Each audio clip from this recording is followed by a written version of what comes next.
First try. Hello, everybody. Hello in the chat. We can finally see you. Hopefully, some of you made the jump to the new stream. I don't know. Well, listen. Oh, listen. All right. I'm Adam, your stumbling, bumbling drunk for the evening. And with us, we have Barbara Lawrence, otherwise known as the research department. Hello. Hi there. Hello. Also, Emperor Goodwin has joined us from a planet far, far in the 70s. Hail, my vassals. I'm still trying to get our wayward chatters from the old live stream moved over. That's probably a good idea. And also with us, very special guest, the Uninspired Reviewer, all the way from France. Hello, ladies and gentlemen. Good evening. I'm so happy you're here. Oh, it's my pleasure. It's my pleasure. Big fans of your work, sir. That Dread video is fire. Thank you. Thank you. Thank you. Also with us from a far same planet named Texas is my old friend since like the early 90s, the one, the only Jethrobot. Thank you. I'm lucky to be here. This Texas heat has melted my fingertips. It's very difficult to type. It's very difficult to be here. So thank you. We're all lucky to be here. Jesus. I'm not sure some of us are here. You should pour some more alcohol on that. That's what my doctor says. Yeah. That's yeah. The Google doctor, he did tell me that. All right. Okay. We're down to 13 people watching. Wow. Nice. Nailed it. Dozens of people are waiting to start the show. The good news is there are 8 people in the other chat just sitting on their thumbs. Swimming like goldfish in circles. Hey, it's a castle. Holy crap. Jay, did you have fun on BSUP today? I did. I think it was pretty interesting to I knew that there weren't any real movies that were coming out, which is kind of why I was like, I think I'm going to claim my golden ticket now because I don't want to go see whatever the hell's in the theaters now. It's all shit. And so the kind of more the meta commentary was the opportunity.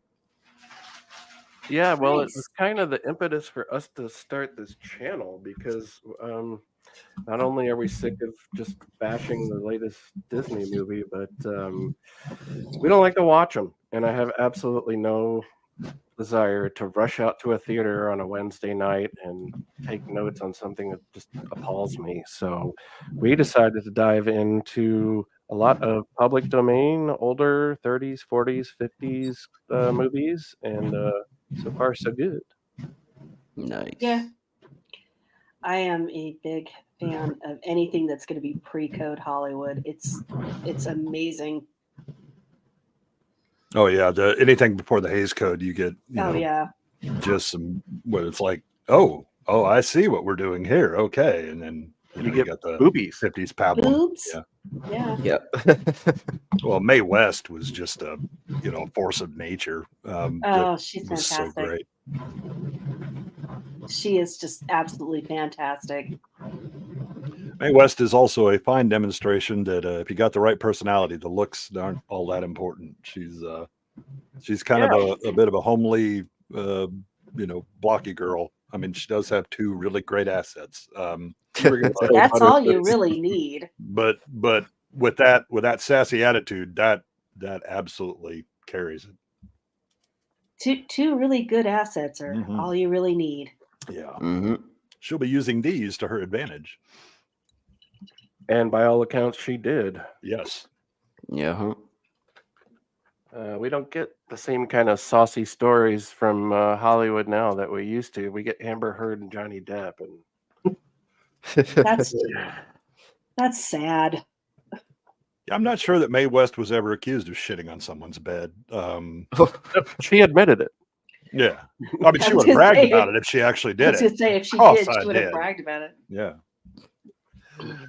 Okay, well, tonight we have a couple of very special things.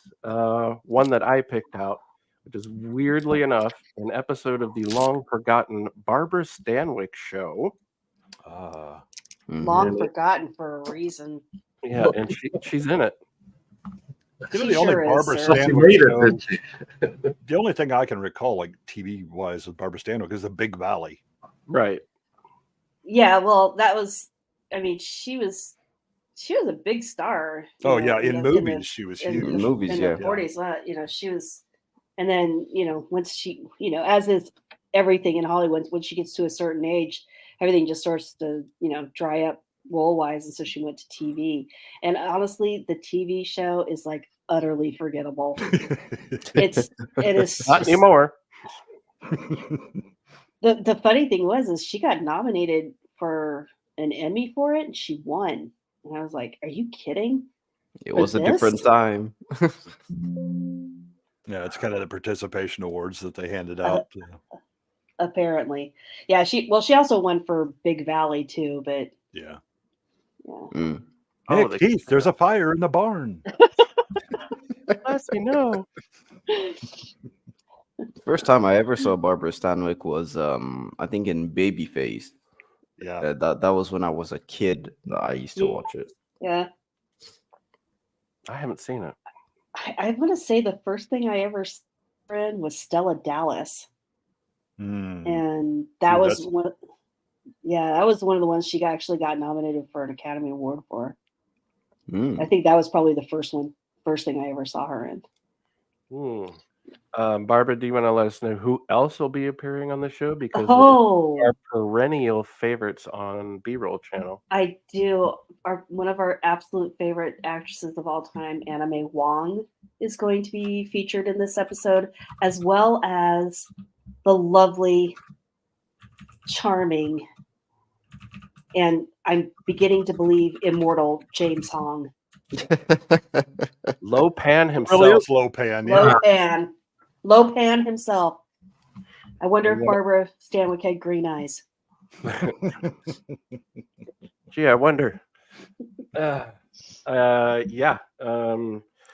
Can't say enough about Anna Mae Wong. She's just one of the most tragic and forgotten big stars in Hollywood, and mistreated her whole life, and drank herself to death, and that's on theme.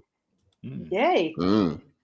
But yeah, James Hong, legend. He's had like 2,000 roles or something like that. And Yeah, still something working. like that. And it's I mean, still I working. can guess, yeah, because just look at his career. Plus, he's 94, I think. So, Yeah. man.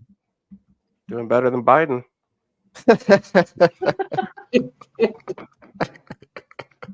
And Philip Ahn is in this as well. Yeah, he is. He is in this And episode. We would know him from where, Barbara? God. Charlie Chan. Charlie Chan. is Mr. the thing Wong. Yeah. He's the one that Charlie Chan and Mr. Wong are the ones that come straight off the top of my head, but he's been in so many things. Yeah, he's one of those. Oh, that guy. But yeah, back then, actual Asian Americans were relegated to supporting characters and bit parts, and all the stars, the leads were always white people in yellow face, which is super. Yeah. weird. Yeah. But There's a ahead. great quote from Anna Mae Wong when she lost a Chinese character role, to Helen Hayes, and she That's said, the Good Earth, isn't it? Wasn't that the Good Earth? I think it was the Good Earth. And she said producers don't want to cast Chinese actors in Chinese roles. They'd rather cast Hungarians. So, And Swedes. which is and Swedes. Well, I mean, John Wayne made a hell of a Genghis Khan, so he sure Yeah, did. he did. Sure did. Save the studio. Yeah. They want me to cast Charlton Heston as a Mexican. Let's do it. Let's do it. In a weird way, it worked. I mean, Sean Connery, probably one of the greatest Asian actors. Yes. Spanish actors. Spanish, Egyptian. Yeah. Oh, that's right. Egyptian Spaniard. Yeah. Yeah. It just worked. I just walked. All right. He is the last one. Everybody listening, we have a couple of links in the description. The rest of us would rather not be found on the internet, but the Uninspired Reviewers channel is linked in there. Thank you, And sir. some of my buddy Jethrobot's endeavors, like his band and his personal Instagram, are in there. And so please go check it out. Give him a sub. Anything else before we start this tragedy that is the Barbara Stanwick Show? Let's do it. Thank you for having me. Oh, Yes. thank you so much. Thank you so Thank much. you guys for coming on. I'm so happy you're here. All right, we're going to roll this, and then we're going to pause on the natural beats. And wow, brace yourselves, everybody. Here we go. Any minute now.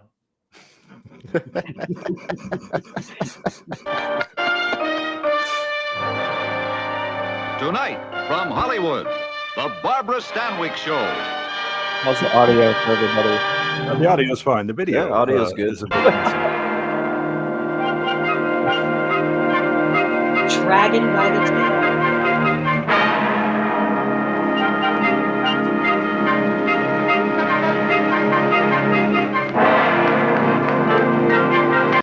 That is definitely Shanghai or Hong Kong right there.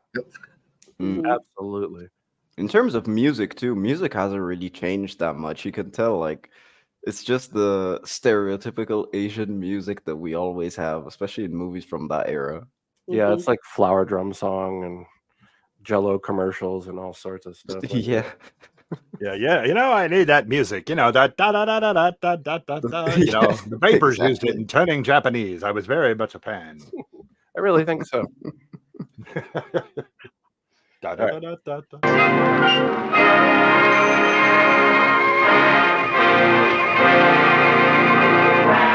Here we are at Racism Incorporated. Morning, Sam. Good morning, Miss Little. Business is good. Any calls? No, Miss Little.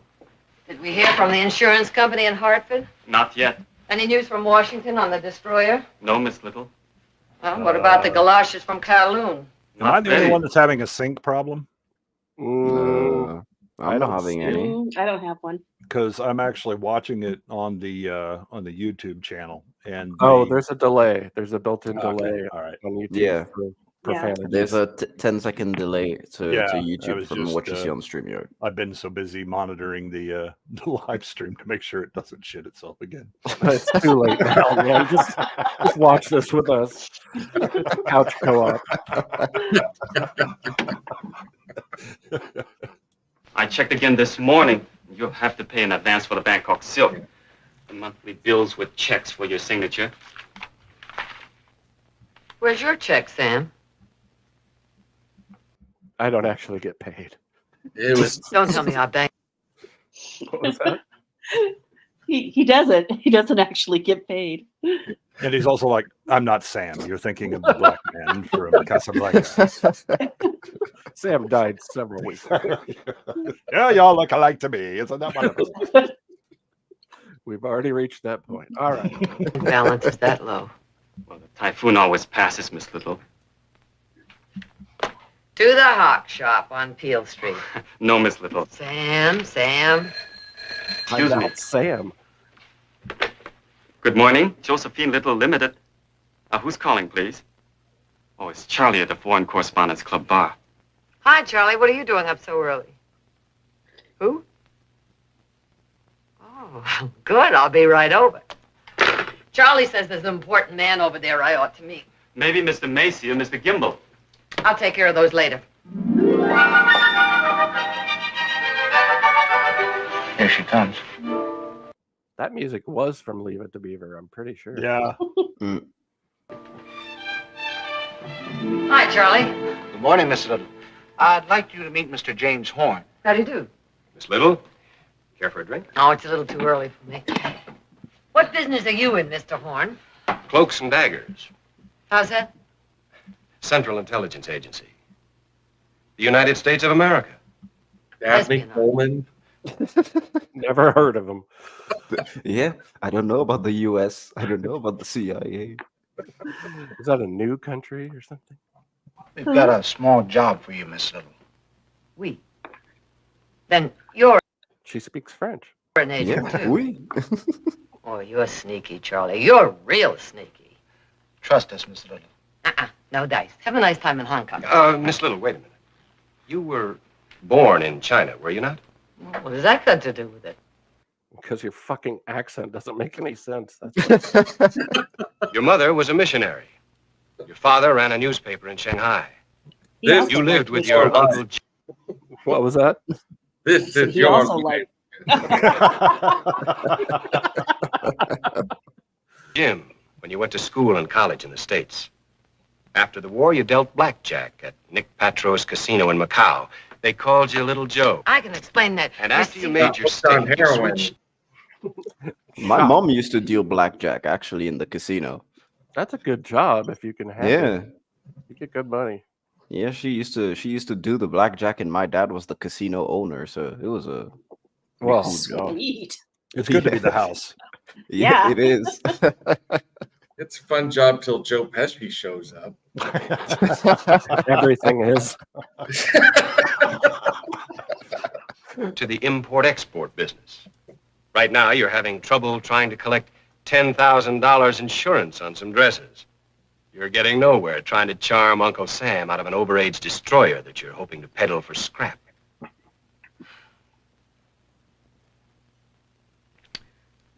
What is this small favor you want me to do? If you have Just to a little ask. light. Over there propaganda. behind those. A little light what? Just a little light propaganda. Oh, this I'm actually impressed with the diversity of her business. She is involved in both dresses and old battleships or something. That's a every hell day of a she's spread. hustling. Yeah. He is. Is that, do you think she designed that dress, like that business bib? You know, like if like after a long day at work, I like a little spaghetti behind the desk. It's a smock, Jethro, a smock. I thought she designed the destroyer, but okay. Yeah, it could be. And I'm just the bib. waiting. I'm just waiting that for was Hedy Johnny Lamarr. to show up. I'm waiting It's for Johnny Headley. to show up and say, "Where did you get that dress? It's awful. And those shoes and that coat, jeez." This is actually Labor Day. She's not sure if she can wear white still, so she's mixing it up. She's got the There's black a time and white. change. There's Yeah. a time change. Yeah. If someone said something, she could just tear it right off. She's like, no, that was yesterday. This dress isn't going to tear itself off. Holly. That was the little Purple the Mountain. job she was expecting. Miss Little. The communists have an ambitious atomic program going for themselves. Young Chinese scientists from all over the world have been sweet-talked into coming back to help. So I've heard. One of them, Dr. Wing Chin Ni, was on the faculty at Caltech. Sure. For the last 3 years, he's been the quarterback of their big bomb team. But now he's homesick for Pasadena. He wants out. We want to help him. Where is he? I got as far as Haiphong. North Vietnam. You'd need a ship. Yeah, we found one, but the captain's got 2 big cold feet. Don't blame him. It's too risky. I missed it. What is it? What was that, Jethro? No one was asking you. You keep quiet back there. Shut up and rip that bib off, would you? I got a meeting. Convince I'm him trying to otherwise. exposit. Me? Why don't you convince him? Well, Hong Kong is full of spies. If one of us is seen with him, But why me?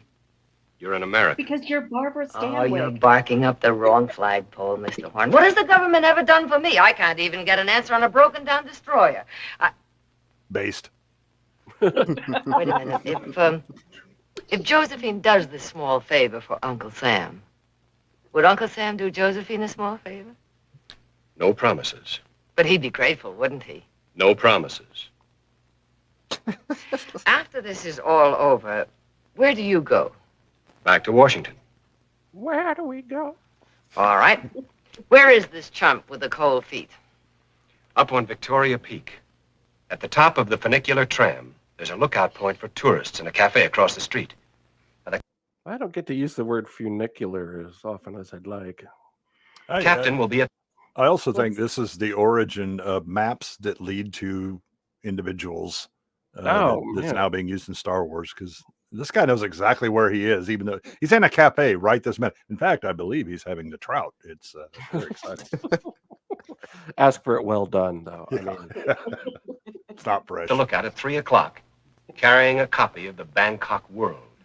Now, if you succeed in warming up his feet, give him this. It's the address in Haiphong where this quarterback is hiding. Suppose they're lucky and do get him back. What then? You meet them at the Peak Cafe the night they return. And then take the doctor to the American consulate pronto. Later that night, you go all the way. one night in Bangkok or several? Then goes wrong. If we're going to be banging cocks, it could be any number of nights. We've been spending too much time at Mr. Brown's, I'm sure. I get caught. This hard man humble. That's all you need to know. I haven't broken into ASMR yet, so it's all good. Don't you dare. Know how it is in spy stories. You're on your own, Miss Little. Thanks a lot. And I came over here hoping to represent some big company. Drew Gordon in the chat says, you can see the strings.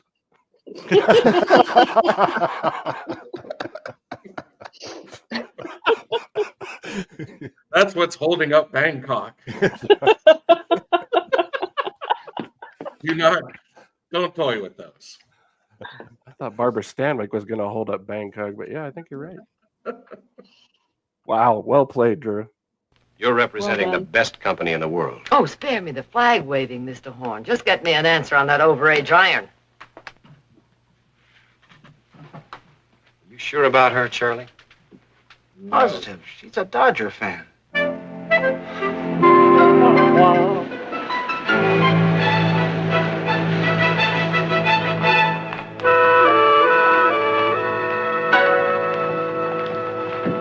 I do not like to ride on a funicular, Oh, stop grumbling, I sing.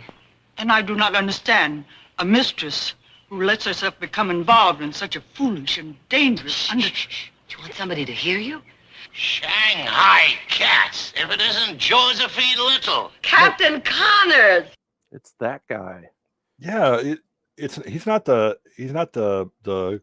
grandpa from My Three Sons, but he's in like something of that era. He looks like Uncle Charlie. Yeah, you're right. Yeah. foolish and dangerous. Do you want somebody to hear you? Shanghai cats. If it isn't Josephine Little. Captain Connors! Oh, hello, I sing. How are things in Glaucomara? I've never been to Glaucomara. Oh boy. Oh, Anna's looking rough. She's rough. Yeah. Yeah. Oh. I was in Glaucomara, but I was young and needed the money. I had a Glaucomara, but I got rid of it. Exactly. We got a shot. Had it in the 80s. It was terrible. Shot. Sounds like a good idea. She's as inscrutable as ever. Well, she thinks you're shifty and dishonest, and so... Let's go right for the racist trope right off the bat. Boom. Oh my God, inscrutable Asian, how novel. Next thing you're going to tell me she's a dragon lady. All about her tail. Fuck me. We're in for treat, folks. We're like 7 minutes in. Yeah, if anybody has the racist bingo cards out, I've already got 3. Yeah. I'm looking at this guy and I'm like, I can't believe he's racist. Yeah, it's just shocking.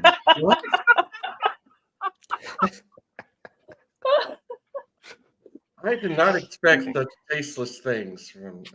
I have to admit that during the CIA thing, when they were talking about you're perfect, I almost said, because you're inscrutable. You grew up in Shanghai. You know all about that.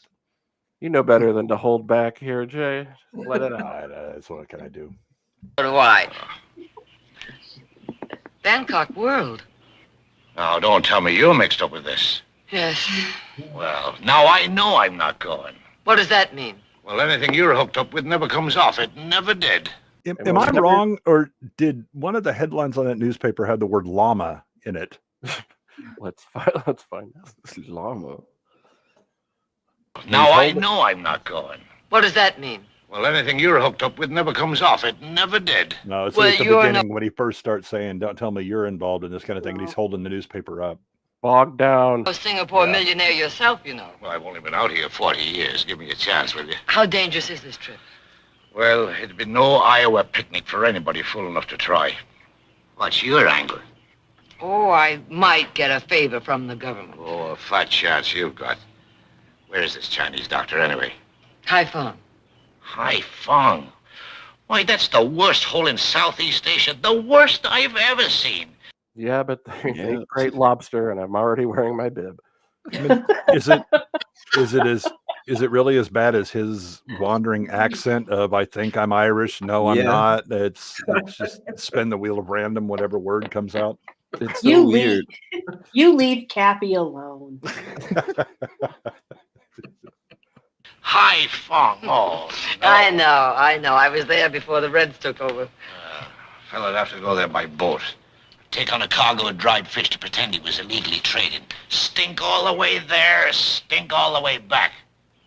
I suppose they gave you a secret address where this jackass is holed up. Yes, here. Oh, I know this joint.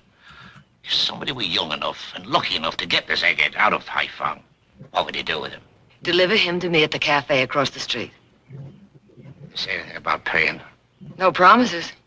You know, you'd think that a big country like America would be ashamed not to pay a man something for all the chances that he takes in an adventure like this. Yeah, he's full on Irish now. Yeah. Full on drunken Irish. Yeah, don't worry, it'll slip again, and then we'll be wondering what the hell it is. Well, make up your mind. Are you going to do it or not? Yeehaw! I'll be back with the doctor a week from Friday, about the same time. A week from Friday. That's the loss you'll see of Captain Connors. Oh, don't be so gloomy, Austin. You get him killed. You get yourself killed. Her name Okay, is what Austin? accent is she trying now? Yeah. What is going on? And for what? She's got kind of a Joan Crawford thing going there. I don't know if it's the facial paralysis or what, but And Amelia in the chat said it's very progressive to have Balkans on the show. yeah. Feeling a little pun far myself. And Jamalama says we need to drink every time he switches accents. Way ahead of you, Jamalama. Way ahead of you. That's why he's switching accents. Yeah. He's been drinking. He's been doing that too. That's Yeah. It's one setup though. Like they shot this whole scene in like 20 minutes, and his accent is just all over the place. It's great.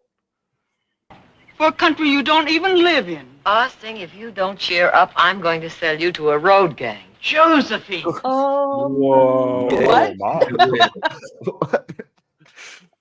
What?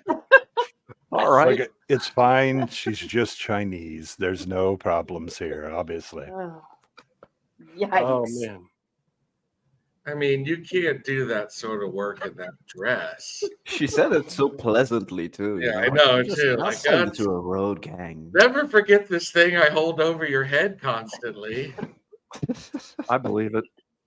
You'll see of Captain Connors. Oh, don't be so gloomy, Austin. You get him killed. You get yourself killed. And for what?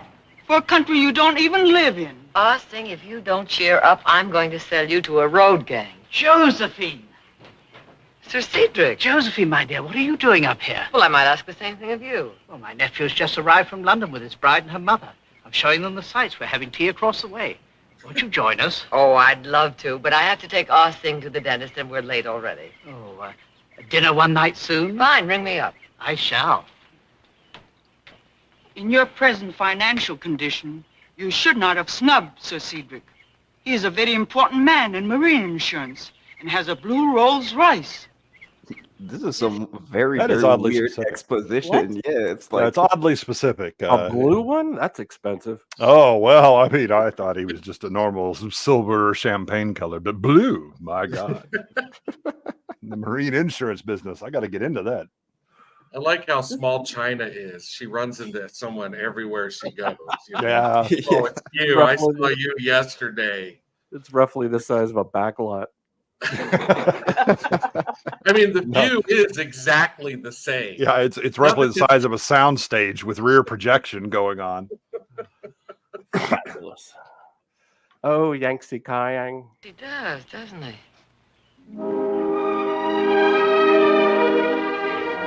Drew Gordon makes a good point that there's no overlapping dialogue. Everybody's like, I said my line. Now you say yours. Yeah, well, it gives us a lot of great pause opportunities here to give a fair and balanced review of this media.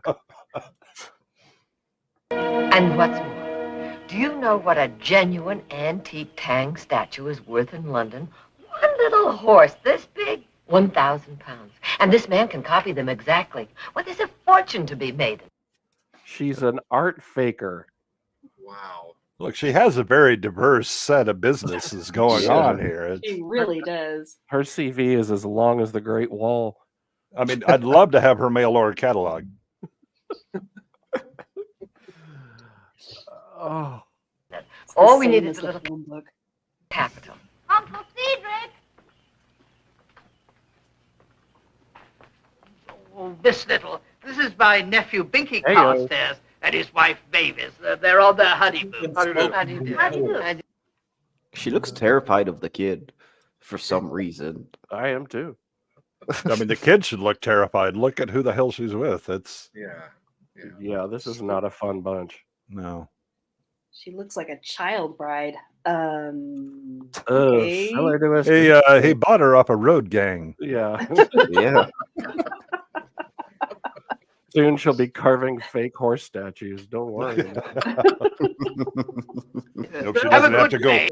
Pitch. Hope she doesn't have to work on that damn destroyer. Yeah, that's how she's trying to get this guy's money. It's like, yeah, we just knock shit off real cheap. It's great. You should give me some money for that. Jesus. Well, the water's very pleasant, but the beach is dreadful, teeming with Americans. Why must they always throw beach I balls find at one beaches teeming with Americans awful too. Yeah. This kid knows what's up. Unfortunately, they all are now. So. They seem to just infest all the beaches near me. Damn it. Same. How was Macau?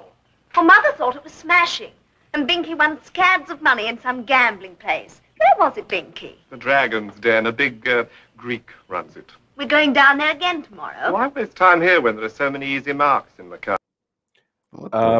Any bets on this guy's preferences? Oh yeah, Only she's 3 hours. definitely a beard. Away. Well, come along, Binky. I simply must get out of this wet bathing dress. Oh, did you see the smile on his face when he said that? She said that? Watch for it. And only 3 hours away. Well, come along, Binky. I simply must get out of this wet bathing dress. Mother's waiting in her room. Normally, you don't see that kind of smile unless it's someone hanging out by the elementary school in a white van. Personally, I can't stand either of them. Oh, sorry for the remarks about the Americans, though, frankly, one of them rather ruined my morning. I believe you know him, a chap named Connors. Steve Connors? Yes, got himself arrested and probably lost his ship. Unfortunately, we're the underwriters. Very sticky mess. What happened? Where is he? Haiphong in the Gulf of Tonkin. The rascal will probably end the rest of his days in a red prison. Serves him jolly well right. Yikes. Meanwhile, in Charlie. another movie. Charlie gone, sir. Gone where? Go Honolulu. I knew bartender. Go school, make martini. You like try, sir? Oh. Yes, I like to try, sir. Did Okay, so Did he just use the incorrect pronouns with her? I'm offended. he did, No. and I think you should be too. He So and there's Keith in actually big trouble. an entirely different episode within this episode that I don't know how to explain it, but Like a it's different not- cut of this episode? yeah, it's like a different cut because the captain that she goes to meet is not the same captain in the other episode. It's her boyfriend who keeps promising to marry her. It's and so then the Snyder cut. Yeah, apparently. Well, the so Snyder cut. is that because our alleged Irish captain will now be spending time in a red prison for the rest of his life because he got busted? No, it's the unseen boyfriend that is supposedly thrown into the red prison that she has to cheat her way out of cheat money out of a bunch of people in order to break him out. I mean, she seems. I don't It's think weird. cheating money out of people seems much of a lift for her. She's already No. trying to fake art and. No, but it's an entirely different episode that like they filmed it and then they decided to scrap it and go with this one. It's weird. So this is the reshoots. Yeah. This is the second attempt. Yeah. Yeah, this blew the budget. They were never going to make their money back at the box office with this one, and you can see the they really had to cheapen out the CGI in the background as well. Look, those guys are overworked. It's not their fault. Thanks. Has there been a man around here by the name of Horn, James Horn, American kind of tall? No, sir. You want nice sidecar?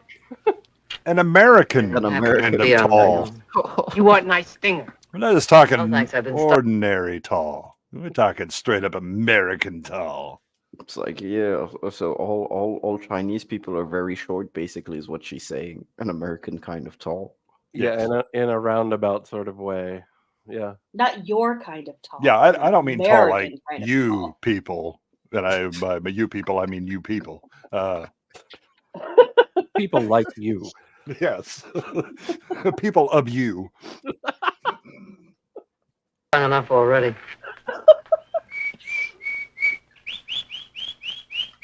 There he is.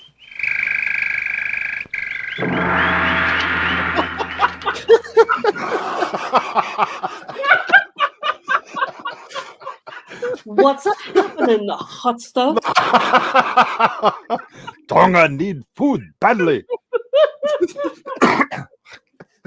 I'll be back. Grandpa, Barbara's talking to you.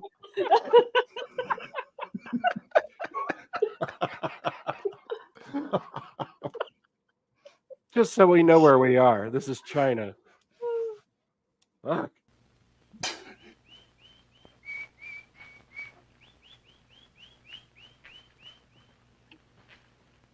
Little Joe. Thank you for receiving me, Li Chin.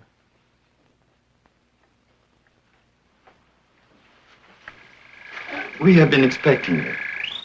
My little friend and I. He has been singing all day. His heart tells him all he has to know.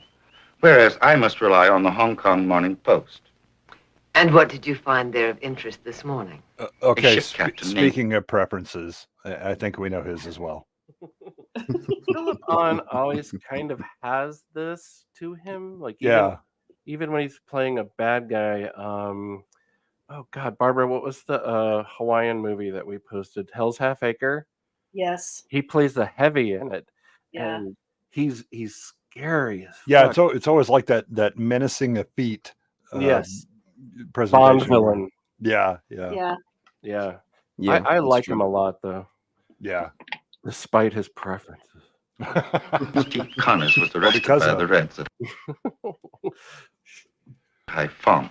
An American ship's captain. I feel it my duty to get him out.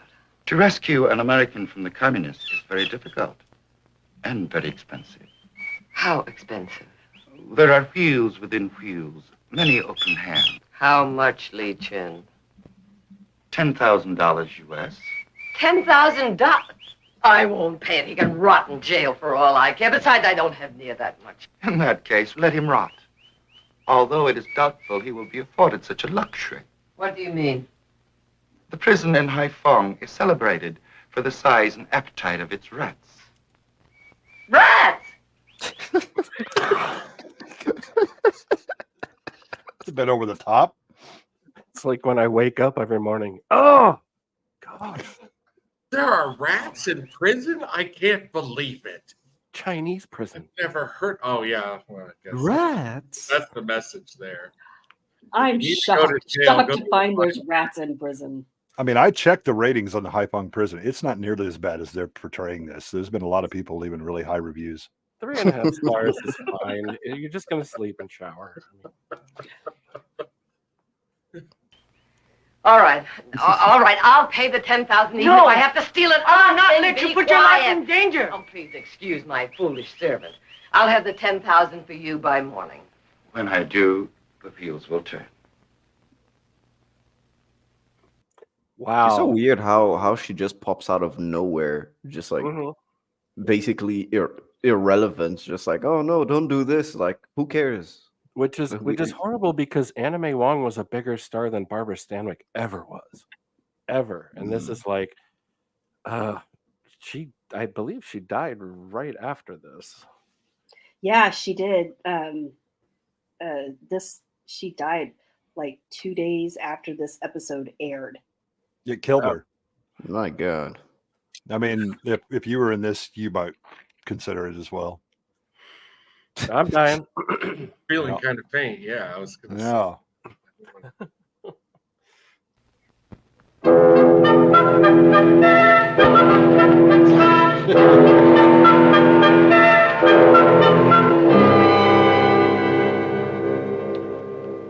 By Jove, I seem to have done it again. Little Joe, you're back just when I need you. You have come to work. No to play poker. Gentlemen, meet Little Joe. I say, this is a pleasure. You don't object to an American? Never to their money. Just you. It's not the Americans I object to, it's women. Your deal.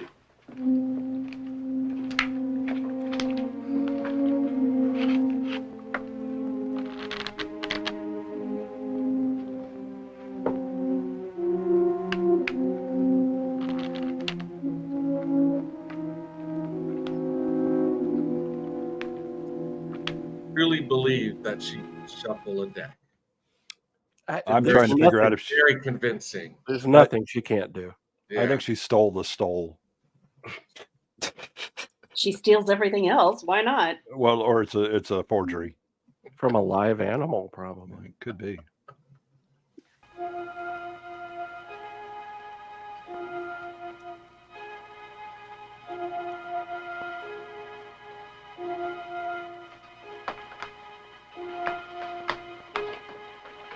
I'll bet 1,000.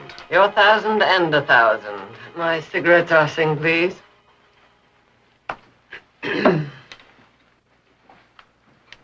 May I try one of those, please? Of course. Thank you.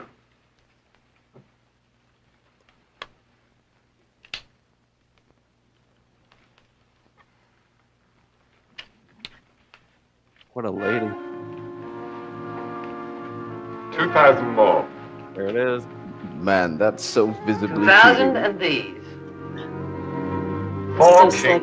Saw that. What's that? So slick. No one saw that. Yeah. Like, Yeah. we Sleight of know hand for like, my God. Ocean's 11. This is not. All More black. like Puddle 2. All right, 4 aces. Cash, please. Sorry, gentlemen, I'm due at Taylor Trung's in the morning. Come on, Singh. Food for the nightingale. Get a cab. Hurry. Hurry. Deck, Nick. 5 aces. Hurry. I've been cheated. There was $10,000 in that pot. Here. Now get out. What? Okay. Wait. I'm not sure this is how you run a business. Now, Uninspired, as a descendant of those who run casinos, is this normal business operations? No, So that it is that is not. like the pit boss or the head of the casino, right? And he just paid the guy off just to walk away. Could she Yeah. not have just asked him for $10,000? Like, Right. what- you know, and also like if you're gonna rip off a bunch of people at a poker game, maybe play a hand or two first, you know? Right. I want to go ahead and play some poker now. And look at that. I got 4 aces on my first hand. That's right, Topher. I mean, why waste time? It's all about efficiency here. Should have had the cab waiting outside, I guess. That's true. As a matter of fact, you could have just played the hand from the cab. You just go ahead, deal them out. Okay, I'm good. Let's go. John Z in the chat says she shows up for one hand, clears the table. What did she need? Opium money? You know how Also, it is. Look, is man. the pit boss like the lost brother of Boris Karloff? Yeah. Seriously. Joe, you know what this means. All right, I admit it. I did cheat, but it was worth it. What? Why? Because of my daughter. What daughter? The wife of the boy you just paid off. He's my son-in-law. What Son-in-law? is even happening? Well, you're not even married. He's I making was shit once up in now. London during the war. Don't you see? I had to teach that boy a lesson because of my daughter. So she's telling everyone in the room she just cheated. Is that what's happening? Well, Yeah, but for a good Yeah. a good reason. You She's know, been her busted daughter. now, but now Yeah. it's just it was her motherly duty. I mean, what else could you expect? Yeah, she's trying to save her own skin now by Mhm. playing the mother card. This is making me wonder what else is on her little deceit checklist before, she finally gives up. Like where else would she possibly go? She just pulled this right out of a hat, like She's gonna show up at like a burrito joint and claim there's a cockroach in it. Yeah. There's a mouse in the Coca-Cola can. It's all Yeah. very problematic. In fact, I think the list of things she's not going to do would be shorter. Acting. And that's why it was Acting. worth it. And now I'll die happy knowing I haven't failed my duty as a mother. Holy crap! Oh, I'm ready, Misha. Do with me what you want. I think they're all buying it. Do it quickly. The way they Wait. just all hang their heads in shame is so it's so funny. My God, the love of a mother. It's so inspiring. We are sorry, Barbara Stanwick. What the hell were we thinking? let's just break her kneecaps. Here's an extra 10 grand. I got a little boy myself in Athens. It is your decision, Mick. Out. I don't Everybody know out. him.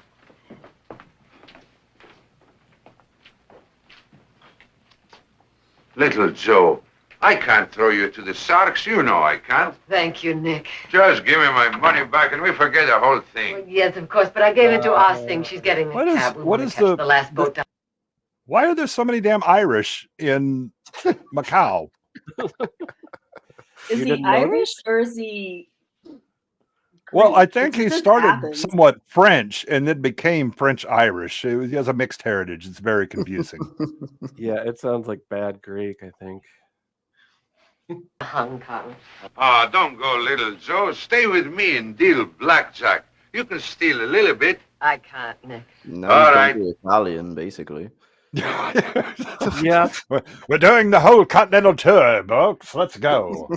Don't forget your complimentary garlic nuts on the way out. You can leave as What's soon as I potatoes? get my money. Little Joe, you have a big heart for your daughter, and I have a big heart, too. I tell you, she was Uncle Cedric's girl and she was cheating. Oh, Binky, that's impossible. It's not at all impossible. And there she is. Just a minute. Who is this? My wife. And who is that? My mother. Taxi waiting. Boat is leaving. Oh, shit. Stop Bye. it! Just- no, Oh, he's so disappointed. nobody wants to stop her. No, just standing literally a meter in front of her, just looking at her go, and she's also taking her sweet time, not even running away. Well, Yeah. she's got a gun.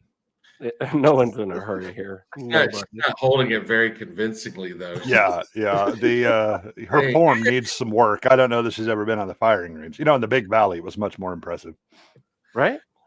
I won't have you accusing her of not researching her roles. I mean, she certainly did more research than these guys do in their accents. At least she's holding the gun in her hand.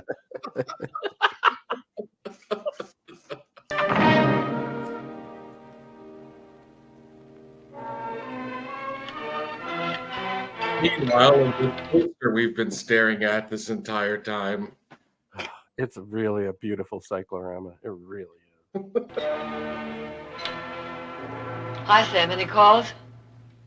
Have you noticed any suspicious-looking strangers hanging around? Hey, you got your ring back. Well, if you do, remember, you don't know where I am. Okay? I already don't know where you are.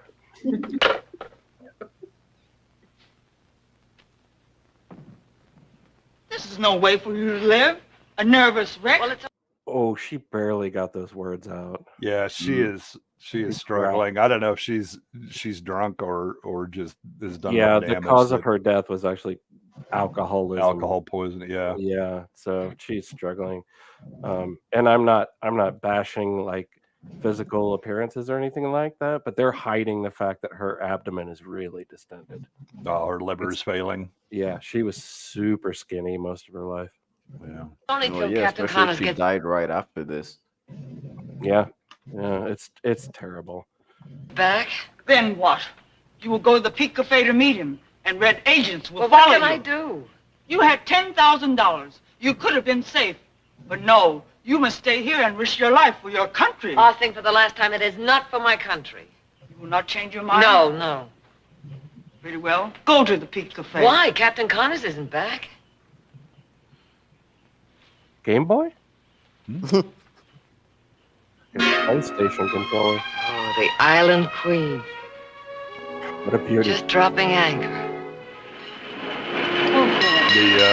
The lesser known B-side of Mississippi Queen.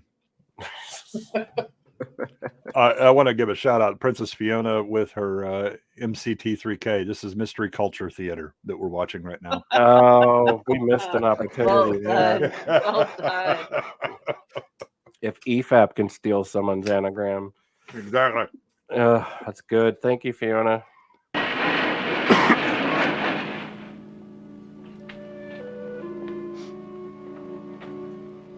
Sorry, miss. Cafe closing now. Why? Today, Mid-Autumn Moon Festival. Well, I'm supposed to meet someone here. Can't I at least have a cup of tea? Kitchen closed. Cook gone. I go now, too. We open tomorrow, 10 a.m. The worst trip I ever made. The Oh. worst. Captain Connors, you're back. Oh, boy. Oh, are you all right? Sure, I'm all right, but no thanks to you. Wound up in prison. We'd have been there yet if some Buddhist monks hadn't sprung us. Oh, Dr. Wing Chin-Ni, meet Josephine Little. I used to play poker with her father in Shanghai. I'm most grateful for all you've done for me, Miss. Don't mention it. We'd better hurry and get to the American consulate. No, Josephine, I'm afraid I can't allow that. Too bad you had to get mixed up in this ugly affair, Josephine. Dashed bad luck. Who is this limey? Sir Cedric Carstairs, Marine Insurance. Lock the door. Wait a minute. I used to know you in Peking. You're a red agent. Yes. What are you going to do with the doctor? Some of his countrymen will be here in a few minutes to take him back to Peking. And if I refuse? Then I have orders to kill you. Unfortunately, Josephine, you and Captain Connors will have to accompany him. Either way. I don't get this. I don't get this at all. China's You a were small knighted for place. bravery in the Japanese War. You're English. No, Josephine. Like you, I have no nationality. But I will have. He's a drunkard. She's a great sleeping dragon. I want to Came see to her open China her for eyes the again waters. and grow strong and regain her historic position in the world. Even if it means atomic war? Even if the bombs destroy every city in the world? There are 600 million people in China. At least 4 or 5 million will survive. Whoa! Wow. Whoa! And it's going to be great, folks. Yes. It's like a reset. Wow. Yeah, I mean, Skynet is going, damn, that's some impressive statistics. I wish we could have delivered on that shit. Thanos got nothing on this shit. Oh. You're going to be one of those 5 million survivors, aren't you? Big new warlord. Well, I've got news for you. It's not going to happen because we're not going to let it happen. America, England, all the rest of us. We're going to stop you. Now, what have you got to say to that? Oppenheimer says what? I just want to try and catch up here. We were trying to buy a wrecked boat, and now we're trying to stop nuclear war. Yes. And communism. She sure puts that hi-hat on right away, doesn't she? You know, The high I bid. may forge art and cheat at cards, but I'm no damn dirty communist. but I will sell you some fine wares. That's right. I am so lost. Flag-waving Josephina. So out of date. Oh, It is was it? animated. Well, loving your country is never out of date. Wait a How minute. can you not? Wait a minute. This is the woman who's like, I'm not in it for my country. What the hell has Uncle Sam done for me? She doesn't even know what the USA is or the She CIA. literally is Uncle Sam. I'm waiting for her to bring out the top hat and start singing the Yankee Doodle. It's called an arc, okay? Cue the John Philip Sousa. We're ready to roll. Yeah, I'm hearing it while she's talking. It is. It's very rousing. Ta-da. John, now let's see John Wayne top this. No shot. Love your country. The place where you came from, where you've got neighbors and friends and popcorn and baseball teams. You're going to wipe all that out? There's You no bet- popcorn here. Popcorn. Wait a minute. You'll never. This bitch came from Shanghai and Macau. What the hell is she talking about? Right. She's a Dodgers fan. In China. From Sure. China. Look, the Shanghai Dodgers had a hell of a year. They nearly won the pennant. Yeah, but I she mean- did get me with popcorn, though. Yeah. Yeah, I felt Oh that. my God, life And is popcorn. Of all the things Jesus. you could defend, or you just say, yeah, popcorn. That's it. I mean, those Popcorn. godly heathen communists don't have any popcorn, do they? You'll be eating rice cakes and you'll like it. It's like living in a cave. To wipe out the Dodgers, whoever they're playing for. Brooklyn, Los Angeles, or Peoria, Illinois. Now you and your pals in Peking, you keep your cotton-picking red hands off my country. Good girl. Now that's the best speech I ever heard. That makes one of you. Should I just say 0, 0.5, Yeah. 0? Press X to doubt. Yeah. Gollum lost that argument. By the way, I've never heard a speech before. Just FYI. Well, he's new at this just like I am, so it's fine. Oh my god. The reshoots, like, they just kick in at like 60 miles an hour. Like, we have completely gone off story. We fired those writers. They were communists. We had to bring in somebody new. Wow, I would kill to see the original cut of this. Oh, it's on YouTube. Is it? In here. Yeah. Oh, you're all Both of them. The woman, too. Well, take them along. What are you waiting for? Stay right where you are. Where have you been? Persuading his men to change clothes with my men. All right, take it. Where? A little junk trip to China. Can't do this to me. Up to this subject. Why, I failed. They'll kill me. You know, wouldn't surprise me if that isn't exactly what they will do. Come on, Doc.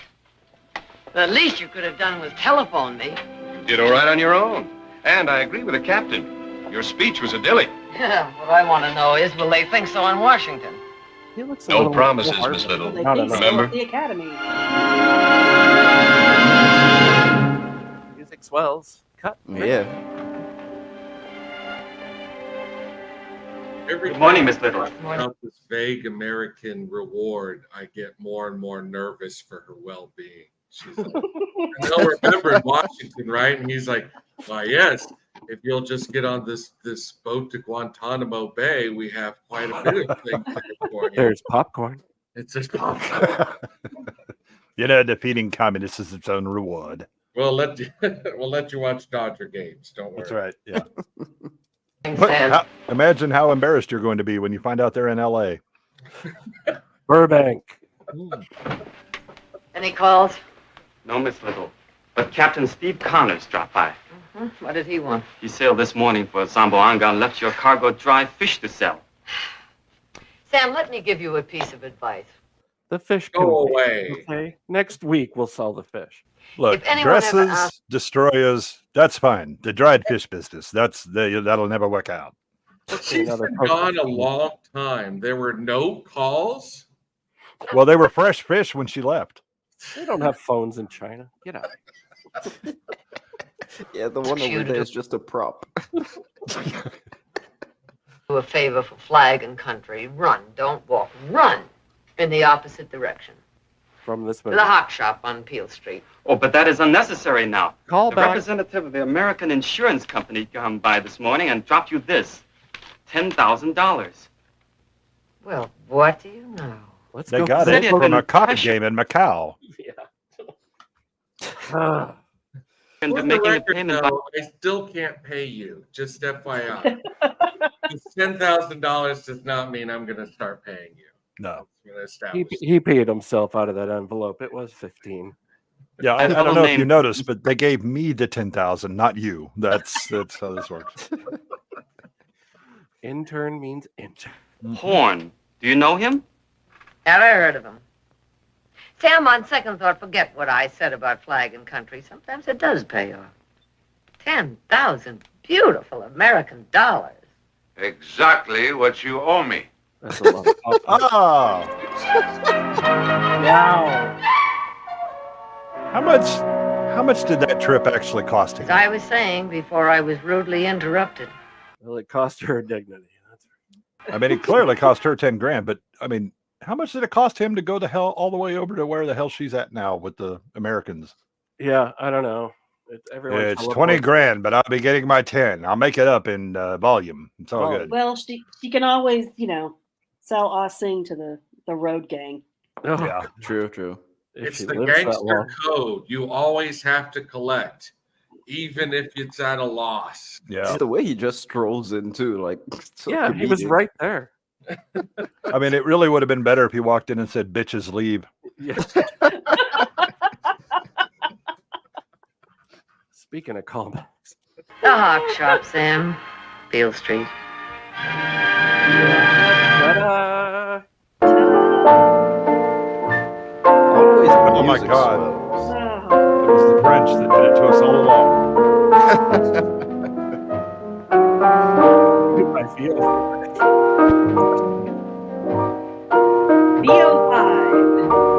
VO5. And something else. Hold on, this one.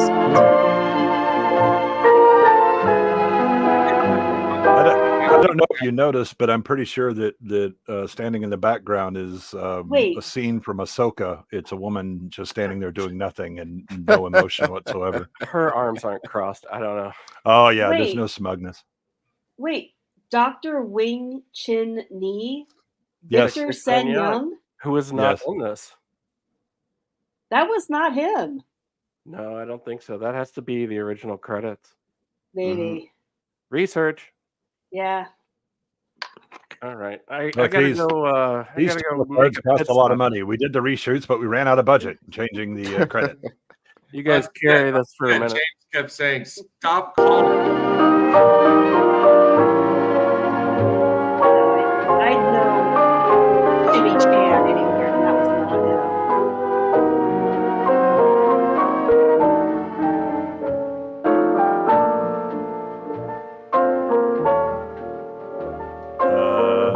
So Drew Gold, it's not drugs. It's Alberto VO5. It's a hair product.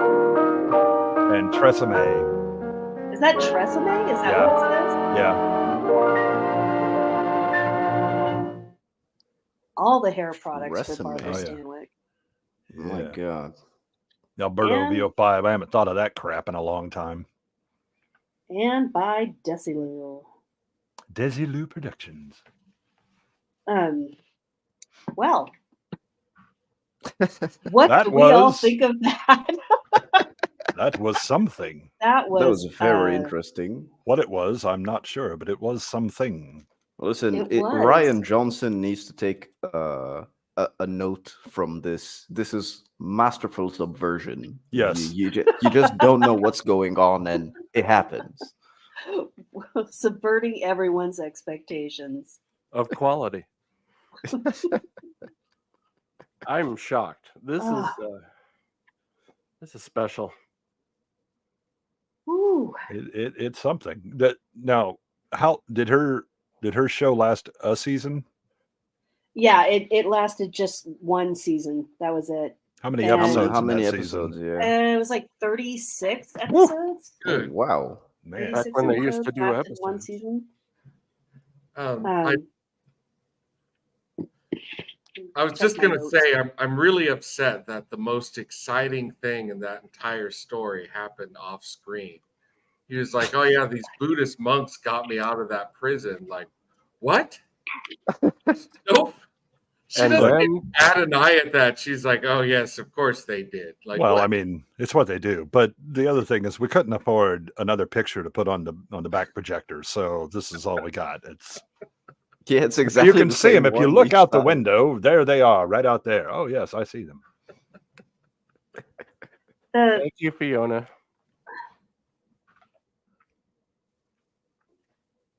And then the room died. Sorry. You're right. We are hilarious.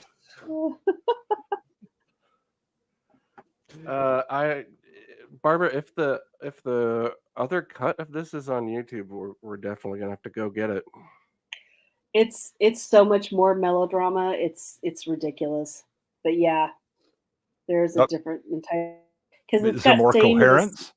No, not at all. Oh, thank God. I Let's mean, not I at don't all. want my expectations subverted that much. No, not at all. It's more. Lays heavily into the romance part of it. Mm. Like the captain is not a captain anymore. It's her boyfriend who's promising to marry her, and he's never going to marry her, and that kind of thing. But yeah, it's That would explain the sponsorship of Tresemme and Alberto VO5. They really should have gone with like Chungking, La Choi. Would have been Bird's Eye. yeah. Rice-A-Roni. The San Francisco San treat. Francisco treat. No, they saved that for the game shows. That was the runner ups. You Now- get a year's supply of Rice-A-Roni. Orville Redenbacher really missed an opportunity here. Yeah. The popcorn. Yeah. Absolutely. We're going to do it for popcorn. Mhm.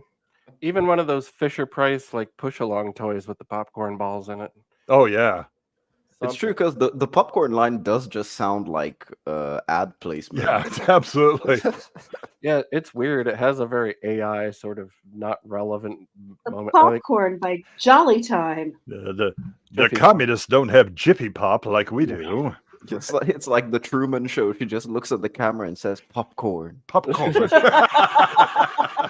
you know, popcorn. Aren't you hungry for popcorn? I Go got to ahead. step away. I'll be right back. Okay. Woo-wee. Well, I hope this gives all 5 of you watching an indication of where this show's going to go in the future, because this is the stuff that cracks us up. And if you think it's funny, we're going to keep at it. And take a look back at our previous movies. There's not a lot of commentary episodes, but we do like to dabble in Orientalism, yellowface, blackface, all of that stuff in context. I mean, who doesn't? What else am I going to do on a Saturday night? You know who doesn't? Oh, you mean commenting? Oh, commenting. Oh, I'm sorry. That's... Wow. But James Hong didn't age that much, honestly. No, he's immortal. I think Chat's right. I think he was born 40. Yes. My God. But I've never seen him in anything that I didn't adore him in. He always brings same. charisma. I think the last movie I saw him in was Everything Everywhere All at Once. But he might have done a movie since, because he leans more into the comedic stuff nowadays. Yeah, and I think he also does voice acting. Yeah. Oh, does he? Have you seen the film he directed? Like, he directed kind of like a very bizarre Randy comedy from the early 80s. What's it called?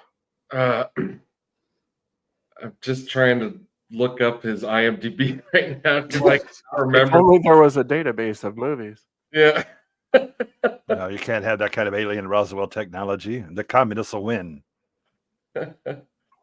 Oh my goodness, what is it called? It is Teen Lust. It's called Teen Lust. That's right. I've heard of that. late Teen 70s. Lust? And yeah, and it is super low budget, and it's weird, but like I know that he likes comedy a lot, and I guess that's what he decided to make. Yeah, I mean, the entire last decade, so since I think 2008, basically everything he's been doing is comedy. Is Drew Gordon right that Teen Lust was directed by the guy who had Cat People? No. Moving on.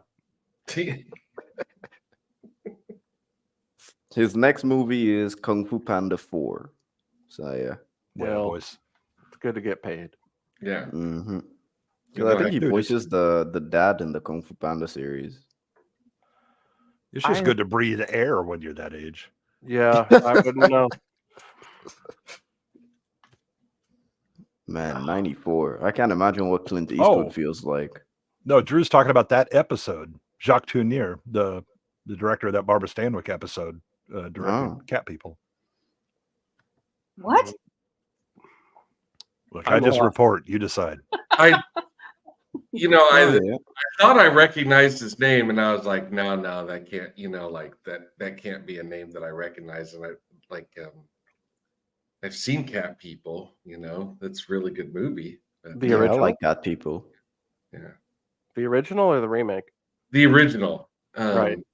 I've been meaning to watch Schrader's remake because a lot of his movies are really fascinating, and I know like when I saw it, I was like, this is just garbage. Yeah, that remake was what, 82? Yeah, Nastasia Kinski. Yeah, Nastasia. Bowie did the soundtrack or song. Mm-hmm. Yeah, I didn't even know that there was a remake. It's a movie remake. Yeah. Yeah, I'll just stay with the original. Download the soundtrack. The soundtrack is great. It hasn't aged well. No, I doubt it. Yeah, and it's also like, I mean, it's a lot of nudity in that movie.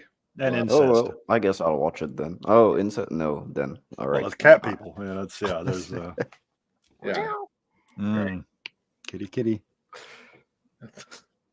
All right. Anything else?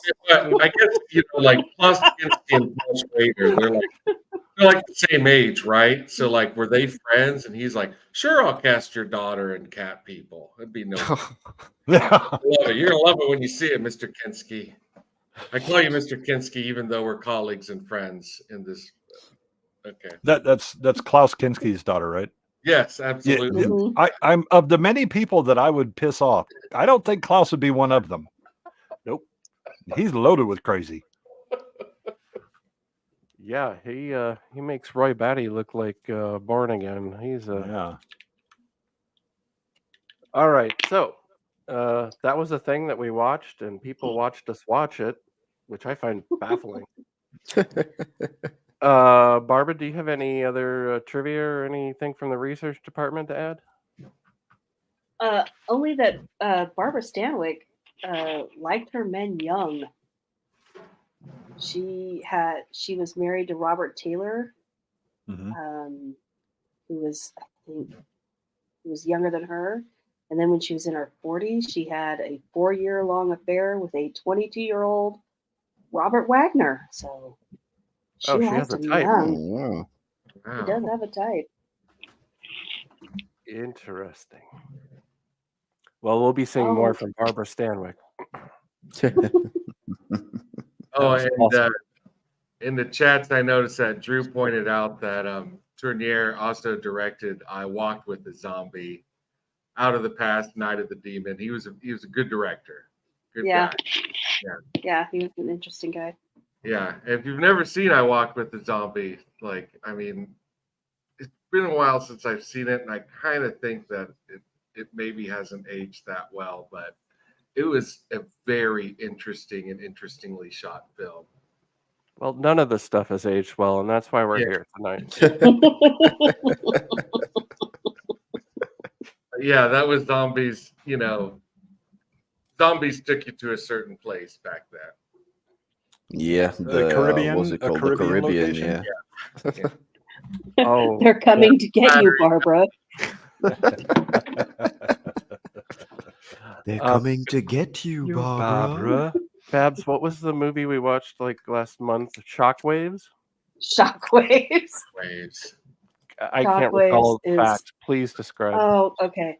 Listen, if I'm going to tell you that I watched a movie that came out in 1977 starring Peter Cushing, you would automatically think Star Wars, but you would be wrong. No, I would think Hammer Films or something. It's horror movie or something. Yeah, Shockwaves is just the most surreal Nazi zombie. Some people wash up on an island. Yeah. And Peter Cushing is there because he's sequestered himself. I don't know if that's the right word. He's exiled himself there. And all in the water, all around this island, are Nazi zombies from the war. And they come up and just destroy this life raft full of people. It is amazing. No, that sounds like a fucking awesome movie. It is. It is an absolute delight to watch. Yeah, we might be able to do that with slides. I don't think it's public domain. So what is Peter Cushing's relationship to the Nazi zombies? He is the scientist that created them. Oh, so it's like a Island of Dr. Moreau kind of thing. Kind of, yeah. Yeah, except he's afraid of them also. Yeah. So there's a lot of abandoned mansion covered in strategically placed palm leaves, and he's been living here or there for 30 years or whatever it's been, and he's terrified of them also. So it's pretty good stuff. Nazi zombies are their own genre basically now. They are now. Movies. Yeah, absolutely. And this one was 1977, so the same year that he filmed Star Wars. Shockwaves, nothing but shockwaves.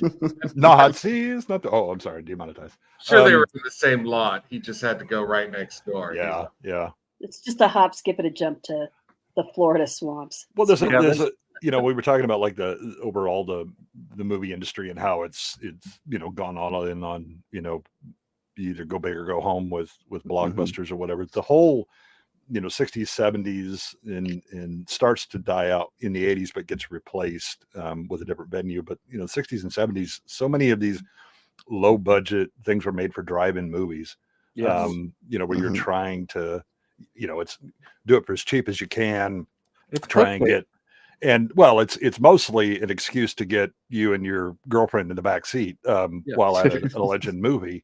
And there's always a boob shot in the first 3 minutes, and then you never see another pair of boobs. No. And you might have one good effects scene with some blood splatter, and then it's all just crap after that.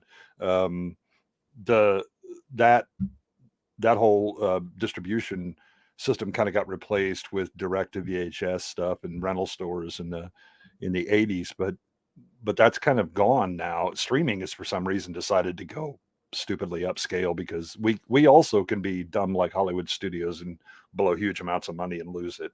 You need to have a comeback on the low budget and small budget. I think it's inevitable. I mean, in the 80s it was El Mariachi, 90s or whatever. 90s. Yeah, 90s. Yeah, and that is a fantastic. It's an $800 movie, and it's totally gripping. No, I think that they're coming back with low budget things, but in today's world, low budget would be around $1 million basically. Yeah. So I mean, you've got studios like A24 that are single-handedly doing all of it properly, as in giving directors an actual creative vision. As far as the horror genre goes, it's A24 now. Well, even now they're branching out into dramatic stuff, because I think their new movie Past Lives came out, and that's a romantic drama. So they are branching out to a lot of different things. Then A24's had a mix. For a while they're mixing. Yeah. No, Blomquist in it. That's more specific. You know what you're getting. Yeah.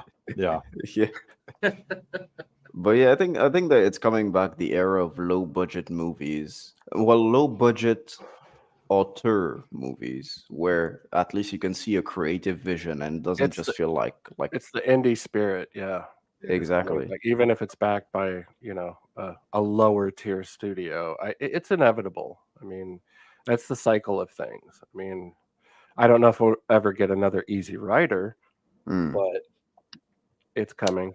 I mean, I think the one thing that and it's always flummoxed me as to why there's not a strong low budget scene is that the costs are so much less now. I don't have to worry about film. I don't have to worry about processing the film. You don't have to spend as much on lighting anymore. Right. And nonlinear editing versus having to deal with somebody in an edit bay just going with Yeah. razor blades and cutting things up. Right. And so much of like the your post stuff is pretty easy to handle, color correction and all that versus when you were doing film. And yet Agreed. somehow we spend stupid amounts of money because we must CG all the things. Well, I think that so essentially the problem would be coming from the studios because before the studios were willing to back very, very low budget films, so either give them limited theatrical releases or something like that. But today's studios won't do that, which is a big issue. So it's more accessible for everyone, but studios themselves don't want to back it up. So none of it is getting shown except maybe in a couple of unknown, film festivals. It's a distribution issue. Yeah, exactly. Unless you go somewhere like YouTube, and a lot of people have, opted for that. They're going to forego, any kind of earnings on top of, their passion project just to get it out there. Yeah, or Amazon Prime where you can put it out and do just essentially give them the cut to do Prime for free or whatever.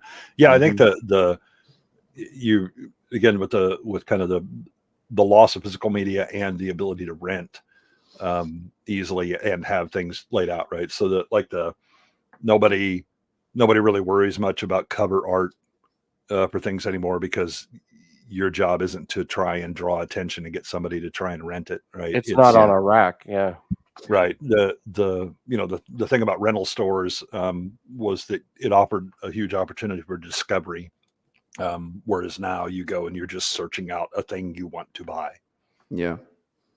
I mean, it's funny because me, for example, I never really grew up with the rental stores. However, I did have my because I grew up in West Africa, and I had my bootleg guy. So he basically was selling DVDs on the street, and he had stacks and stacks and stacks. We had those in America too. Yeah. Especially as you got closer to a southern border, you could really hook up. Yeah, that was basically how I used to get my DVDs, and so for me that was the rental store, just going and seeing. Because whenever a movie I didn't like or something like that, as long as I had paid, he was just like, you know what, you can come back and switch the movie. So yeah, so Jamalama, it's in Ghana in West Africa. That's where I grew up. Ghana, which is mentioned in The Thing from Another World. He mentions Accra, which is the capital, nice. which I always appreciate. Yeah. Also a brand of chocolate in Japan, Ghana. Meaning dark.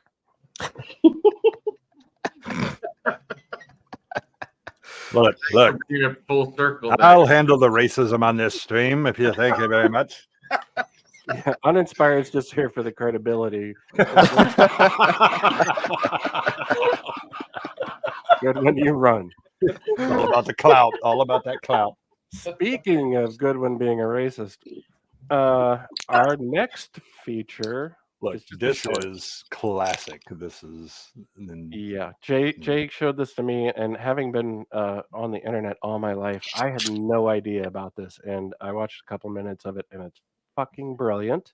So Jay, why don't you tell us a little bit about this if you know anything about the history about it? So this is I'm a big fan of history and documentaries, and many of you know Ken Burns, Civil War and baseball. His Prohibition series yeah, is amazing. Yeah. So this was made as a mockumentary in the style of Ken Burns, specifically references a couple of things. One is it's the episode in the baseball documentary about the Negro Leagues and how they competed with white Major League Baseball, and talks about a lot of the stars from that. A few of those ended up transitioning over to MLB once they started integration. Satchel Paige, one of them. It was a different time back then. Yeah. So the other thing is this makes some pretty pointed references to Shelby Foote, who is in the Civil War documentary and reads a lot of letters from soldiers that they sent home. And so this is in this, but this is a mockumentary of NASA, NASA, the Negro American Society of Space Astronauts, and their attempt to compete with white NASA and in the race to the moon. Sounds gripping. I'm All sold on mockumentary, so yes, I love those. And I think this was actually so it was up for awards, but because the distribution was via internet and wasn't through one of these standard venues that the Emmys recognized at the time, it was denied. And by the time it was actually put on something that would qualify, it had been over a year, so it wouldn't qualify for the awards. Wow. And it truly was a different time back then.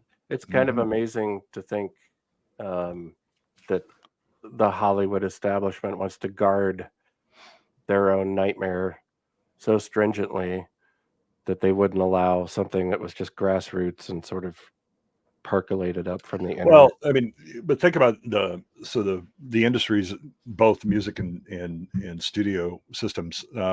You're coming off of the big Napster fund, because this came out in like 2005, I believe.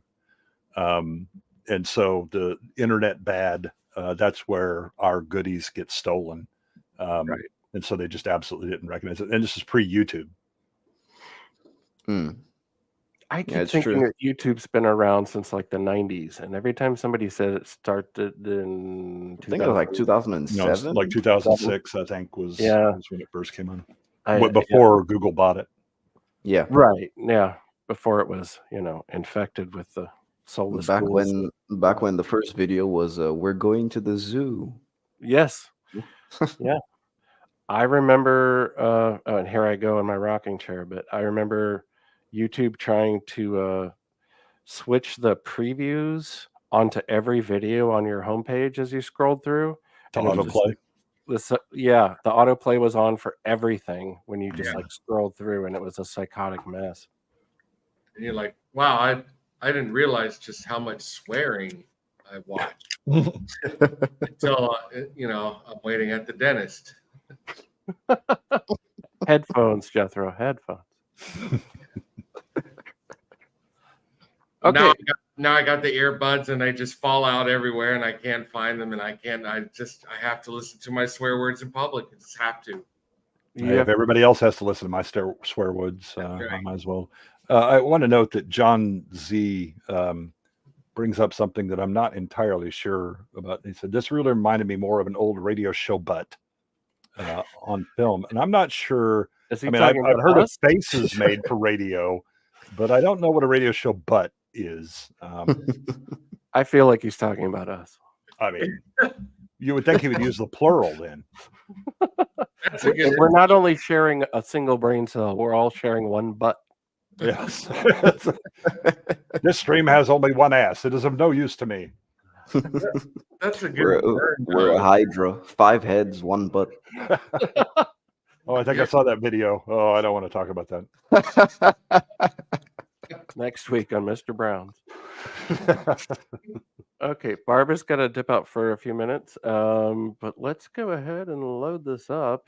I'm excited. I'm excited about this. It's somewhere here on this computer. Here we go.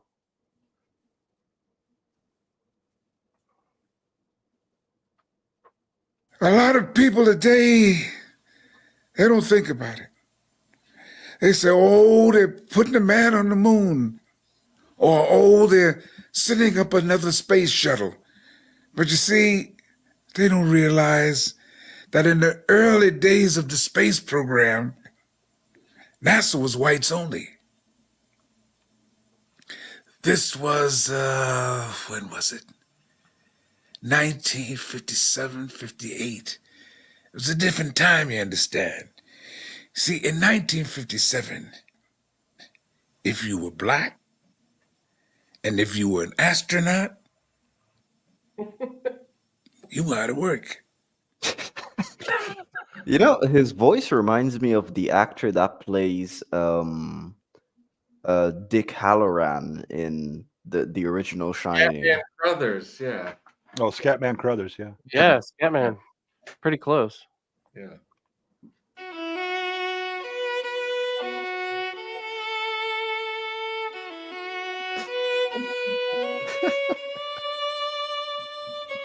They had names like Loopy Louie Hayes, Suitcase Jefferson, and Rocket Randall. What they lacked in technical know-how, they more than made up for in courage and zeal. The courageous heroes of the old Negro space program. Let's just It only gets better. let's just drink that in for a second. That image is poignant. Wait a minute. What?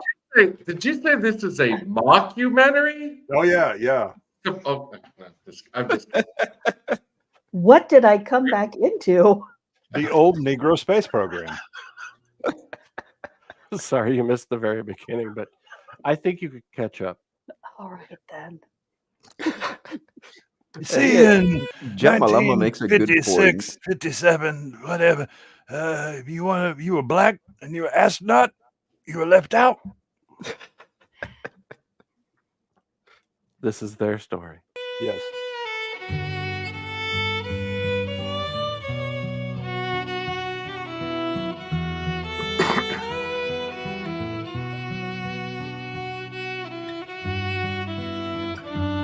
Oh, it started like any old thing, I suppose.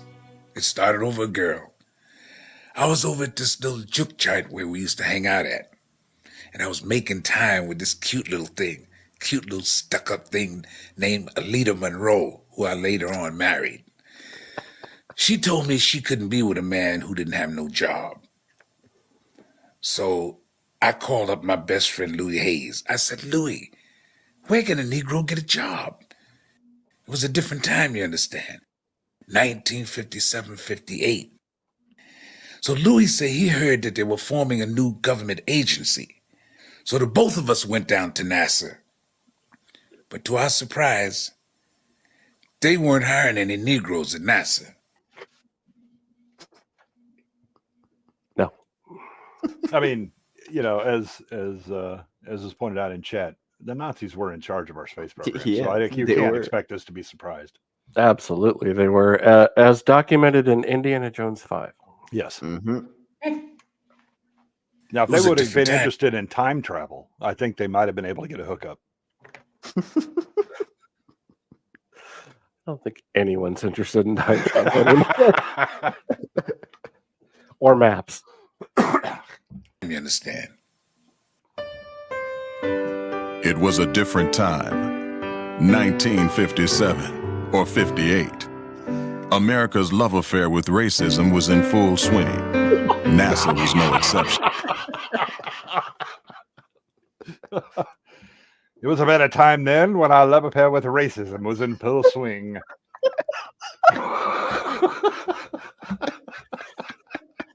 I mean, things looked better. The clothes, the cars, they smelled so much worse.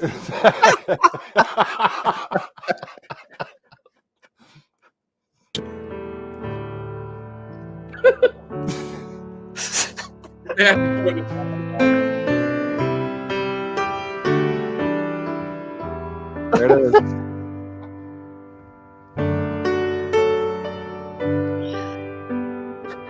Oh my God. Oh God.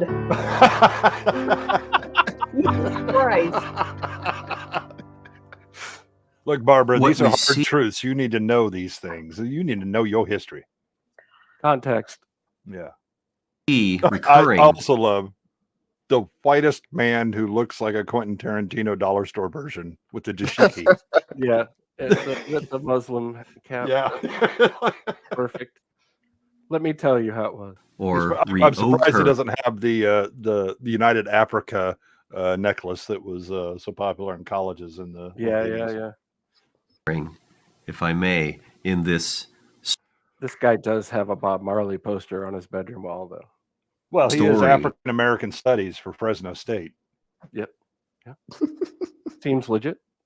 Yeah. Or tale, if you will, is the insistence. This man was actually ahead of his time. Rachel Dolezal actually based her entire career on this guy.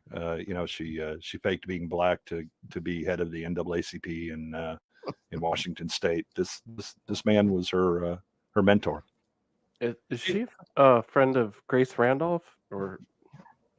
Okay, so those of you who are into any kind of video gaming, Todd Howard, who's the head of Bethesda, right? If you've ever watched him, he's the male version of Grace Randolph. Really? He talks like her. I never noticed it because there was something about Starfield or something like that, and I was like, he has the same like voice as Grace Randolph. How the hell is that possible? How do you succeed with that? Well, you don't. You ship terrible, software that breaks, and you get Fallout 76 where you try to kill your customers with mold in the helmets, and You there fail go. upward. Yeah, it just works. Yeah, man. Rachel Dolezal is actually convincing as a black woman, to be honest with you. Well, she convinced a lot of other people too. Well, yeah. So. Oh wait. Okay, now I'm vaguely remembering. So this is a woman that pretended to be partially African or something. Right, like and it was like a leader of the NCAA or NAACP in yes, it's like Washington State. Yeah, she just looks like a normal light-skinned person. Yeah, now I Yeah, remember. her family was the one that outed her too. She was. Yeah. They were like, no, man, she's white. Yeah. Yeah, I'm looking at the before pictures. Yeah. Wow. She didn't check with their family first. She was like, can you guys keep a secret? No. No. You just check the box on the grant application and nobody. She was like, who are you going to believe, me or a bunch of white people? This will never. It's exactly what a white person would say. Exactly. It's like the world's longest Seinfeld episode. My parents will never be watching anything to do with it. She's me for real. Yeah, man. Jamalama is asking if I have one of these hats. No, I do not. But my dad, who is white and French, actually has one of these hats because he's lived in Africa for like 27 years. So, so he is also a head of African studies in Fresno State. Oh yeah, he's tenured. Yeah. This guy looks like he would be bitterly disappointed in the Dave Chappelle racial draft episode. Yes. It looks like a still from Spinal Tap. Like it's just so incongruent. I love it. Assertion on the part of NASA that it never happened, which I think is a very roundabout way of denying or negating something, if that is indeed your intention or your intent. I love his pseudo-academic, I'm going to say the same word and then say another word. It means exactly the same thing. Just using synonyms. That's it. Yes, exactly. He's got the lingo down. They said that didn't exist, which is, I think, a denial. Well, yes, that's what saying something doesn't exist pretty much denies its existence. Thank you. Young, and we didn't know nothing. But we wasn't going to let nobody tell us we couldn't do it. So we put together our own gig, got ourselves some uniforms, and I told Alita Monroe that I was working for NASA, the Negro American Space Society of Astronauts. Wasn't this a Don Knotts movie? What is the movie where he's the janitor and he ends up in space or some shit like that? I know it's a real movie. Annie. Yeah, I know. That was a Disney movie, wasn't it? It absolutely was. Yeah. And they like invited him into the group photo of all the astronauts and the engineers and the crew and everything. And he was the janitor and he's there holding a mop. And everybody says, "Oh, that was so funny," because he had told his family whatever he worked at NASA and he was somebody. Tangents. Anyways. Got laid that very night. I mean, so all the winning, that's exactly why you sign up for anything. Worth it. I'm gonna get laid. All right, I'm in. The comedic timing on that too. Yeah, the timing is great. The uniforms were stitched by hand. The rockets, cobbled together from NASA's discards.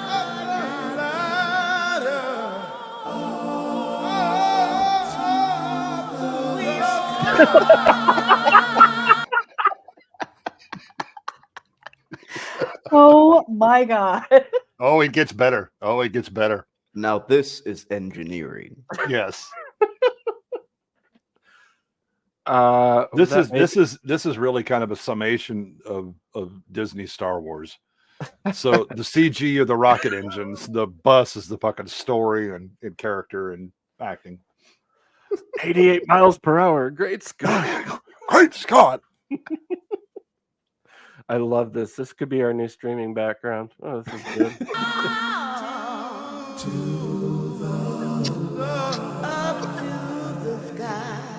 Word spread quickly. By the summer of 1960, NASA had over 240 blackstronauts. White NASA was beginning to take notice. I think that's a term that should come back. Blackstronauts. Yeah. Well, I can't use it. Was aware of the Negro space program and very much against it, his stance on civil rights notwithstanding. One can only imagine, as terrified as the administration was of losing the space race to the Russians, they were 10 times more terrified of losing it to the Negroes.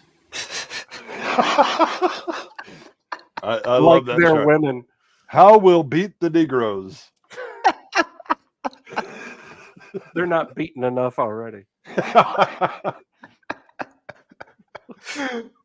Bull Connor would like a word. As Washington fumed, Harlem celebrated. The ragtag group of blackstronauts were becoming minor celebrities, traveling from town to town, staging launches to raise money, endorsing Staging launches to make money. How? High Flying Negroes was the there we go. And they're coming. local businesses, their exploits glorified in song. Oh, there goes Loopy Louie. Where's he going, friend? If I know Loopy Louie, he's shooting up again. Is that right? He's shooting up again. Don't tell me. He's shooting up again. Oh, shit.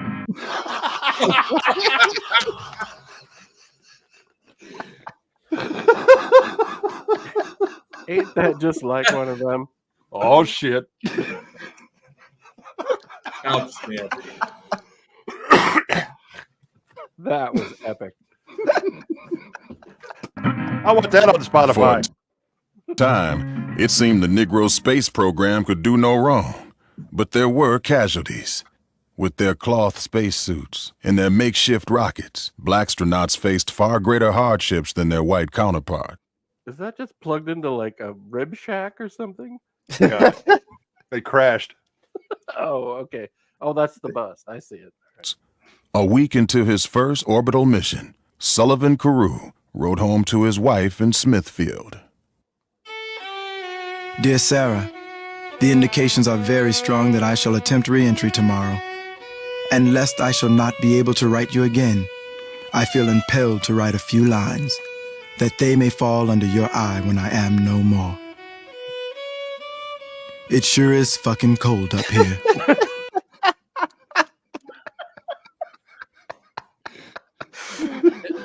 And this whole letter was lifted by Elton John later for Rocket Man. Yes, Elton sir. John's inspiration. Oh my god. This actually is the name that they use is very similar to the name of a Union soldier in the Civil War documentary that they actually read out, and This he's talking one is about how perfect. miserable it is being there, in camp with the army. Oh, all right. I about froze my motherfucking nuts off. God damn. Space is one cold motherfucker. Sarah, my love for you is deathless. It seems to bind me to you with mighty cables that only omnipotence can break. But shit, woman, it is cold as fuck up here.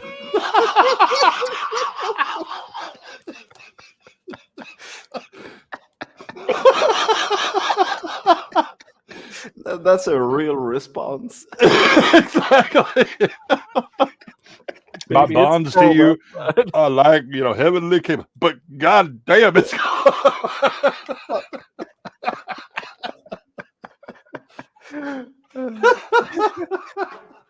Rations are running low. Morale is at an all-time bottom. It is fucking cold up here. motherfucking cold up in here. Sullivan Carew died 2 days later upon re-entry. Even so, casualties did not slow down Black NASA as they did White NASA. Here we have a tale of two very different cultures, or cultural settings, if I may. For example, when the Apollo 1 astronauts blew up on the launch pad, there was an investigation and a congressional hearing, and so on and so forth. By contrast, when the Negro astronaut Peter Stinky Pete Carver caught fire in a church parking lot in Elgin, Illinois. Oh my god. I feel like I've seen the movie they took that clip from. Yeah. Yeah. Was it Night of the Living Dead by any chance, or no? No, I mean it's like a B sci-fi movie. If I Caught remember. fire in a church. Whoa! He yeeted. The way he just flies to the tree. The good news is he ain't motherfucking cold. Yeah. He ain't cold no more. In a church parking lot in Elgin, Illinois. They just casually extinguished him, and he was ready for another launch the next morning. No, fuck it, I'm good. What are we talking about here? It'll be fine. Yeah, that'll buff right out. I want to work, boss. Before He ain't long, waiting. Washington had had enough, but the Negro space program was not easily shut down. At this point, or juncture, NASA goes ahead and poaches some of the lighter-skinned black astronauts. And to a certain extent, this worked quite well. Gordon Cooper, Buzz Aldrin could pass for white.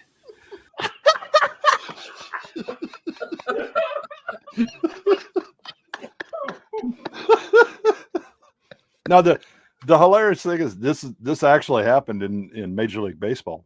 Oh yeah, no, I know about that. Yeah. Oh my god, I am dying. And he's right still now. and this professor is still just using synonyms every time he speaks. Yes.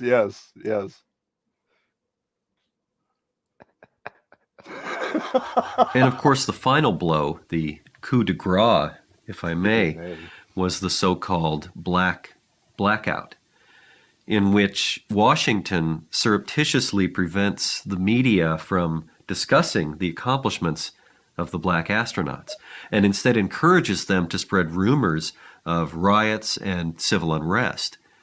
In fact, much of the news we read in those days was all part of a well-orchestrated diversion or misdirection, if you will. Not to be over If you obvious, but will. I think those are real headlines from the Yeah. Yeah. Chicago Yeah, riots they and are. stuff. Yeah, and that's the one thing is even in this mockumentary, there's some real points that they're putting out about the what was going on at the time, as far as the coverage is always everything negative, nothing Yeah. positive about It's about always the a black problem. community. Yeah. Right. If you The will. lesson here, What was that? If you will. If you will. Yeah. think I'm sorry, I was just going to play with that guy's words, just be like the lesson or, but anyway. It was a bad news or negative stories, if you will. Right. Much like what they pass off as human interest positive stories now. This stewardess has been working for 91 years and she's not giving up her job. Yeah. is that Or still employed, if you will. Right. With gusto.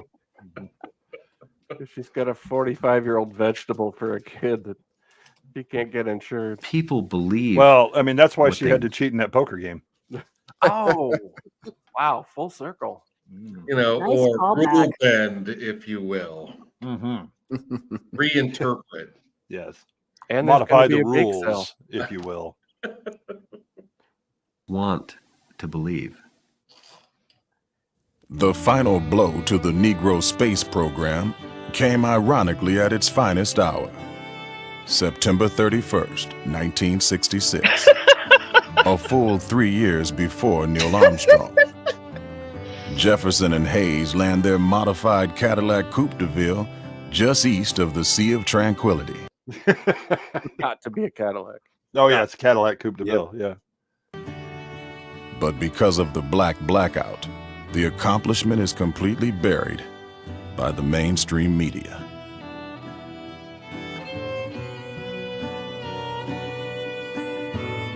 Oh, there's a sale at Penny's.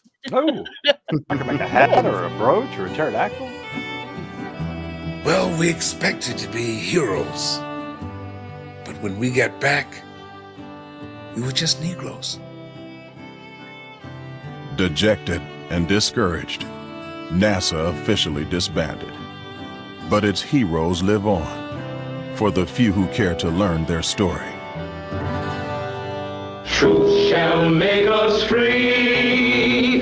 Truth shall make us free. Truth shall make us free someday.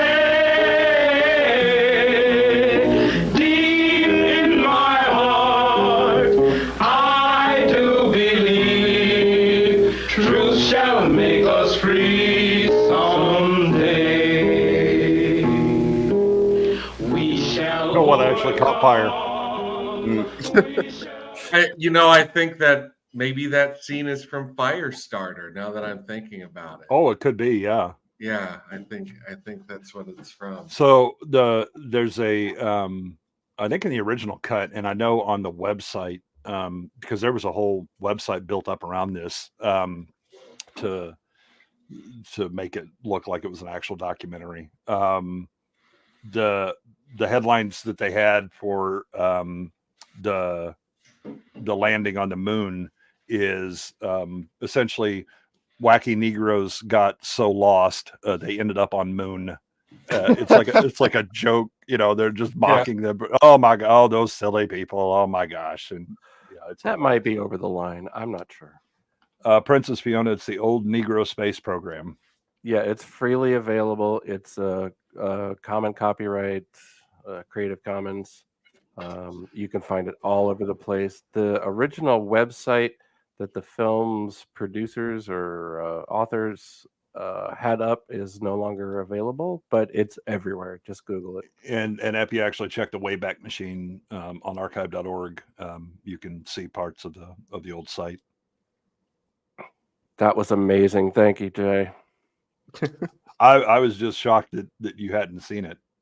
I don't know how I missed it. I had never heard of this before. See, there really is like a lost great videos of the internet pre-YouTube. I mean, the one that I remember just absolutely shitting myself laughing was the guy selling his Dodge Aries and he does it like a car ad, with the Chemical Brothers playing in the background, and it's like it's throwing up the stats for the Aries, and it's like 30 horsepower standard, and then Floor mats, door locks. yeah. Then the one that I love is it's like instead of the JD Powers review, it was 3 out of 5 Aries owners have their own living arrangements, right? Like the rest of them are living in a fucking car or something. And he was a film student, and he made it because he was selling a fucking Dodge Aries, and he wanted $600 for it. And so he made this whole video for it. It is hilarious. That's where the best stuff percolates up from, or whatever. Like, I mean, yeah, I mean the all your base, that that was passed around for. I mean that came out in the 90s. I remember. Yeah. Nobody in chat remembers because they never laugh at my references. But no, your base are belong to us. Yeah, you have no chance to survive. Make your time. Great Justice. Release all Zig for Great Justice. Someone set up us the bomb. You know the whole thing, don't you?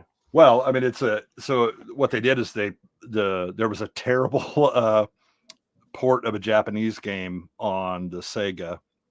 It looks like Sega. The game is called Zero Wing, and the English is not. It's close. It's kind of the uncanny valley of English. So they decided, people took, because it was the old image boards, in 9gag and all of the image boards of the time, and they would put together these images based off of the memes from this terrible translation of a Japanese game. And then somebody in the 90s, it was a bunch of the people from the image boards decided to make a video and put them all together. And so it's all of these meme pictures set to this song that is like this techno alteration of Zero Wing soundtrack, and all it does, all your bass, and the vocals are all just the bad quotes from the game. Yeah, I remember that, and also it wasn't a video, but I'll never forget Mr. T ate my balls.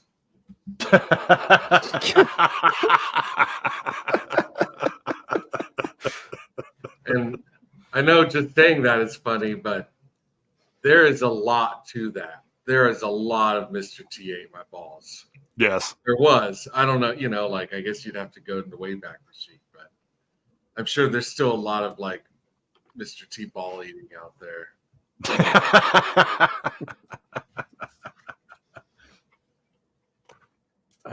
God. Last thing I really remember that was like viral that I cared about was White People Crazy. That was pretty good. Did you ever visit the website White People Love Us? Or No. Black People Love Us, sorry. Oh, well, obviously not. Okay, so it was I think even like 5 or 6 years ago it was still up. So it was basically the two whitest people that you can think of are taking these pictures, and they're talking.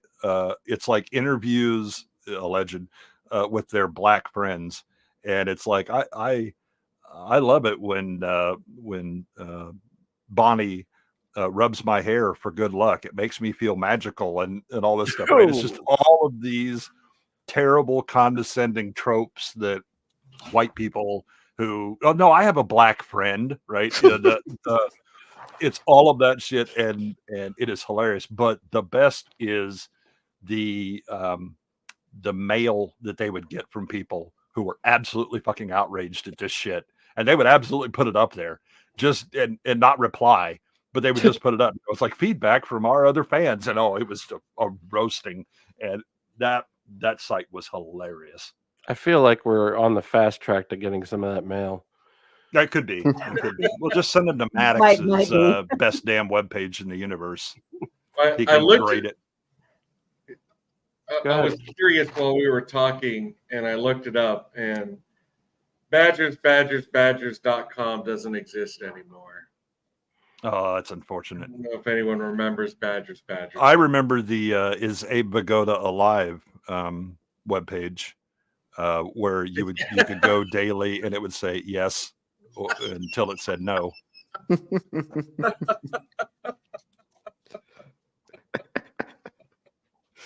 Maybe I'm overdoing it, but I just want to point out to anybody that's watching this that doesn't know us. We think this is amusing in context. Okay, we're not laughing at any particular group. We're laughing at all of the ridiculous outrage around these type of things, and I think it's important for everyone to maintain a healthy sense of humor. We're not hateful and we're not going after anyone. So that being said, I'm gonna go fix a drink. You guys discuss. I mean, I hate a lot of people, but for much better I hate reasons most than people. color or anything else. And mostly, yeah, if I'm people in racist, it's general. against the human race. People suck. I mean, the good ones do. It's an important piece of cultural history to know. I mean, If you will. If you will, a cultural milieu, if you will. Well, I think I was kind of, Adam and I were talking about the notoriously shit takes of actually Andrew. And we were discussing the, you really need to go either full heel or just take the L, but he seems to do neither well, but he's young. No. I remember being young. I was stupid. I had many dumb takes. Now I'm older and have new, entirely different stupid takes. But when you came on the internet in late 80s, early 90s, you walk out with a bad take, you better be wearing asbestos underwear because you were going to get flamed. And that was a teachable moment.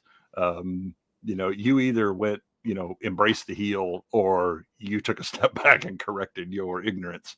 And I think that ended up fostering a culture on the net that was, you think trolls now, are interesting. Oh, they'd have got killed on Usenet in the late 80s, early 90s. He absolutely would, Fiona. I mean, I didn't grow up in the late 90s. I'm a 2000s baby, so We like you anyways. oh, thank you. It's all right, Uninspired. You're one of the good ones.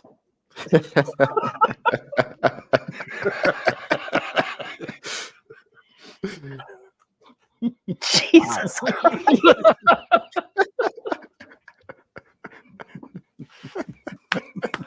Can I rub your head for good?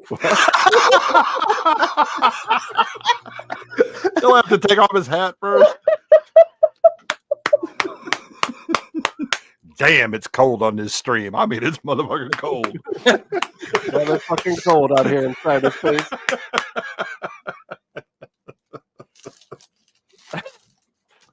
Oh my god.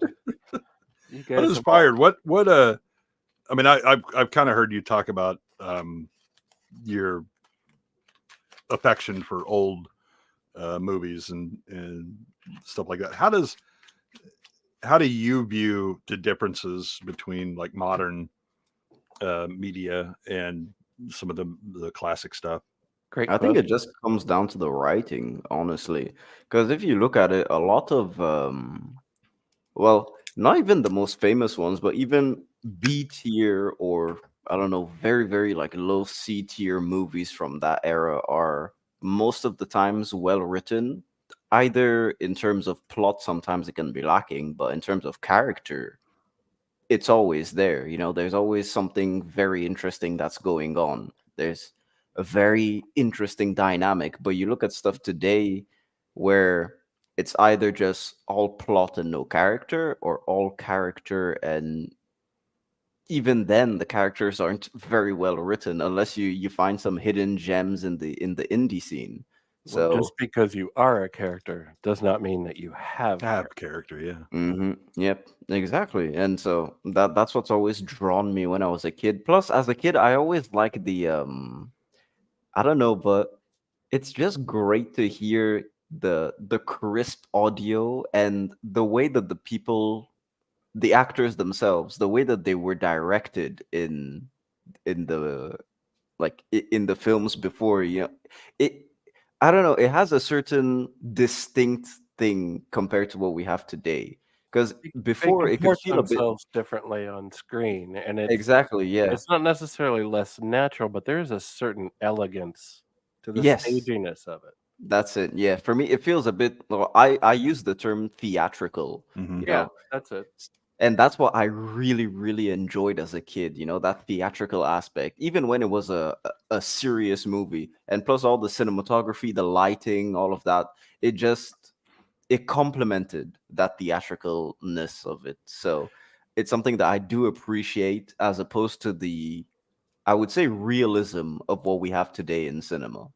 Yeah, I think there's something you look on older movies and they're aspirational, right? Mhm. That you wanted to be with those cool people doing these cool things, right? And what you have now is more affirmational. It's, oh, I see me.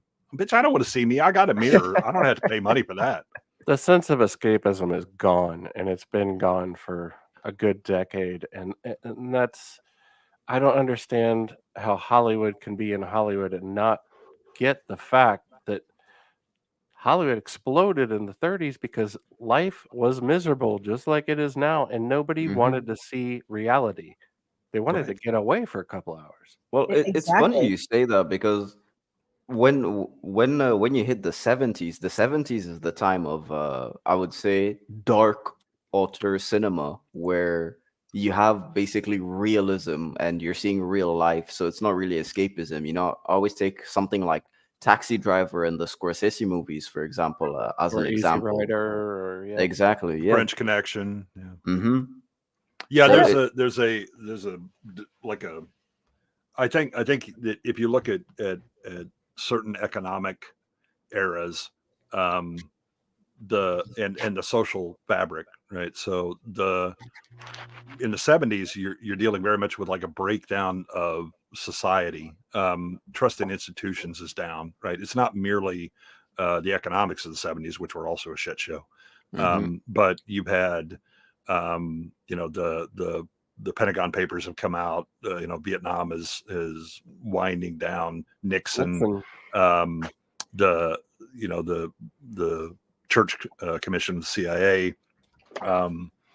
All of these things are happening, and so this distrust in institution really leaks into a time when you have a bunch of new directors coming up that kind of see this bleak, dystopian anti-hero world and reflect it, which Mhm. is also one of the reasons that Star Wars is so ludicrously successful in 77.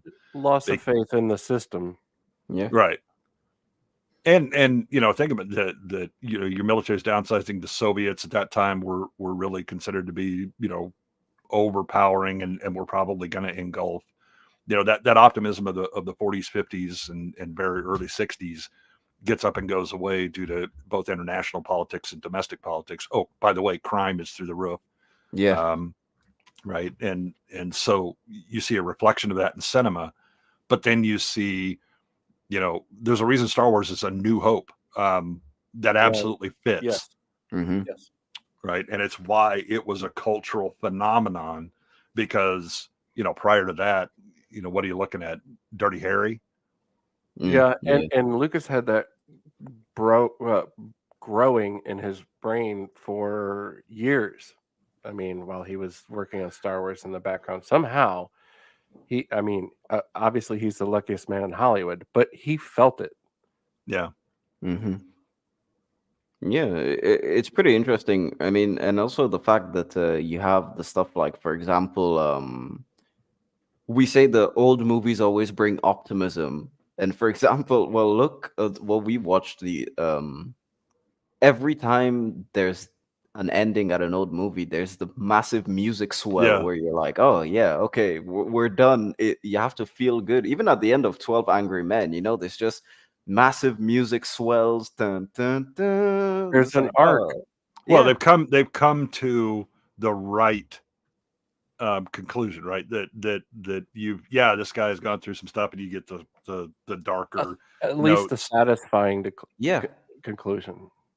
Exactly. Yeah. It's like even for movies that are very dramatic for the time and have treat the subject matter seriously, you still have those nice optimistic endings, which I always appreciate. And then after you look at a lot of movies today that have bleak endings in general, and that are already hard to watch because they're realistic. So for me, that's one of the big reasons why I have a hard time watching dramatic movies, for example. Yeah, because it's like watching Scandinavian detective things or whatever. It's like I'm so depressed now. I don't even know what the hell I'm doing. It's They're a dour people. Yeah. Well, they can't rape and loot and pillage anymore like Vikings, so they're just stuck. Well, they can. I mean, yeah. Even Empire Strikes Back, after you've watched this amazing melodramatic tragedy unfold, at the end, Luke has his arm around Leia and they're staring out the window Out into the galaxy and in the light, and you're Mhm. like, okay, There's the hope. heroes assemble. Time to go solve some shit. Yeah, we lost the battle, but we're still in the war. Yeah. I think there's that scene in Miller's Day Off that I always kind of just chuckle at. You didn't really think about it much when you were a teenager and you were watching it, but it's after Cameron stomps the hell out of the car, and he tells Ferris, no, it's gonna be fine. Morris and I are just gonna have a little chat when he gets home. He enables his own agency in his life. Yeah. Yeah, The he's fucked music up swells enough and that he he's can't fine. just hide it. He Right. can't buff it out or whatever. It's like, all right, I have to man up and own it and have a confrontation and set some We're rules. gonna have a talk. Yeah. Ferris Instead of Bueller's Day Off. And the music swells, and you're left thinking he's going to be fine. Cameron's going to be fine, and he's totally not going to get thrown out of his house. Well, and he also puts Yes, Ferris. He puts Ferris in his place. Yeah. Yeah. You're not all that, Right. He's like, what? Yeah. Yeah. Like, no, you're not. No, you have luck and charisma, but there's more to life. Exactly. He's who the movie's really about. There's a lot of discussion about that. I find Cameron far more interesting than Ferris Bueller. Ferris Bueller, for sure. And there's a lot of 100%. theories about Cameron and Ferris's girlfriend. I forget her name. It's Actually, Mia Sarah that plays her. yeah, actually, like being in love with each other secretly or fooling around secretly, which I think takes it a little too far. But that's a realistic group dynamic. Yeah. That Cameron would be not just jealous, but would genuinely be in love with her. Yeah. I mean, look at her, man. She was gorgeous too. That hot And tub he did scene. totally watch her undress at the Oh, pool. I mean, her in Legend. In Legend, she is smoking hot when she's wearing Darkness's dress. And so is Tim Curry, I might add. Well, Tim Curry is a hot piece of ass. Oh yeah, Tim Curry, the best. He's You can keep your horns on. If it's Legend Tom Cruise, I'm not kicking him out of bed. I mean, as long as he How shuts about the now? hell up, it's when he talks that it really takes a step down. Yeah. When he runs. This took a turn. Tim Curry, I mean, he's a sweet transvestite. Oh From yeah. Transsexual Transylvania. I love the Rocky Horror Picture Show. Fucking love it. It holds up in the same way that high camp like Flash Gordon holds up. Yeah, it does. Yeah, but it's I mean, it's a thing you don't really want to watch alone. You have to have a group Right. watching. You have that to thing. throw hot dogs and rice and Right. have newspapers and Yeah. do the whole experience. You with got to have some someone. guy like me who's 6'5", dressed up as Frankenfurter. Yeah. I showed up in a slip in newspapers. Ooh. I was Janet. Oh, that's right. You were in the show. Time warp Yeah. dance. Well, I wouldn't say Nice. the show. It was like In a local show. the midnight showing it in the Placerville Cinema 4. Yeah. Did they make you do the time warp? Oh yeah, of course. Oh man, the time warp is such a good dance too. I think that go back to Legend though, that's probably the best interpretation of Satan or an analog. In that he's smooth, but also angered. You can tell he's used to having so much power, and she's frustrating him. He's like, sit or stand as you prefer. And how like you my gifts. She's just kind of, shitting on them or whatever, and he's angry as hell, but trying to maintain. Mhm. And there's his ending, where he's like, Father, what the fuck? why am I busy being sucked through this fucking hole? It sucks. Why have you forsaken me? Yeah. We have a little request from Princess Fiona. Can Barbara and Jethro introduce themselves a little? I don't much about them. And Barbara, would you start, please? Oh, hi. I'm Barbara. I'm Adam's wife, and I like. Wait, movies. Adam's married? It's not just Rennie. It's not Next, just yeah, as I say, next you'll be telling me Rennie is married, and this is ridiculous. We're Mormons. No. Yeah, Barbara, can you tell us a little bit about like how you grew up watching film and? Oh yeah, I mean, Grandson? I grew up watching She grew up surrounded monster by film. movies. Every Saturday there was a local channel that would show all the Universal Studios monster movies. I think my first one was probably I Was a Teenage Werewolf or something like that. Michael Landon. Yeah, and I loved watching all the old monster movies, and it was just kind of I wanted to live in that world. I just wanted to live in whatever movie I was watching at that particular time. So you like movies? I do. I know it's really boring, but I've got my little dog at my feet begging to go out, so I'm going to excuse myself for a second. All right. And Jethro, if you're on, let us know a little bit about yourself and maybe a little bit about how we know each other. Yeah, we met in 1994, and when I was 18 years old, and we hung out a lot. And people would often give me a hard time for always talking about movies. We just talked about movies constantly. And It was 1994, 1995, somewhere in there.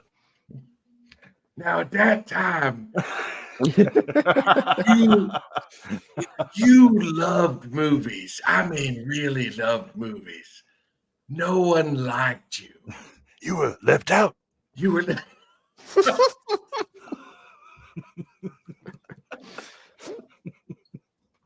It's not like today. Now it's cool to be a fanboy. Until it's not. Yeah. Yeah. I'm on bandwagon. Aren't you on bandwagon too? I really my earliest film like movie theater memory, Delaware, Ohio, the Strand. It used to be a single screen theater with a balcony, and I remember being up on that balcony watching Flash Gordon, and I've been obsessed with Flash Gordon my whole life. And like, man, the thing that I remembered about that screening is being a little kid and just being absolutely terrified of the monster, the swamp monster. Oh yeah, where they had to do the test. No, after the test. Oh, the bubbling thing with like the arachnid legs. Yeah, there's just like all kinds of rando stuff in there. And the jelly thing. Yeah. With the tentacles. Me too. It's just, yeah, really incredible. Not too long ago, I saw a 35 millimeter print of Flash Gordon with Sam Jones talking about it.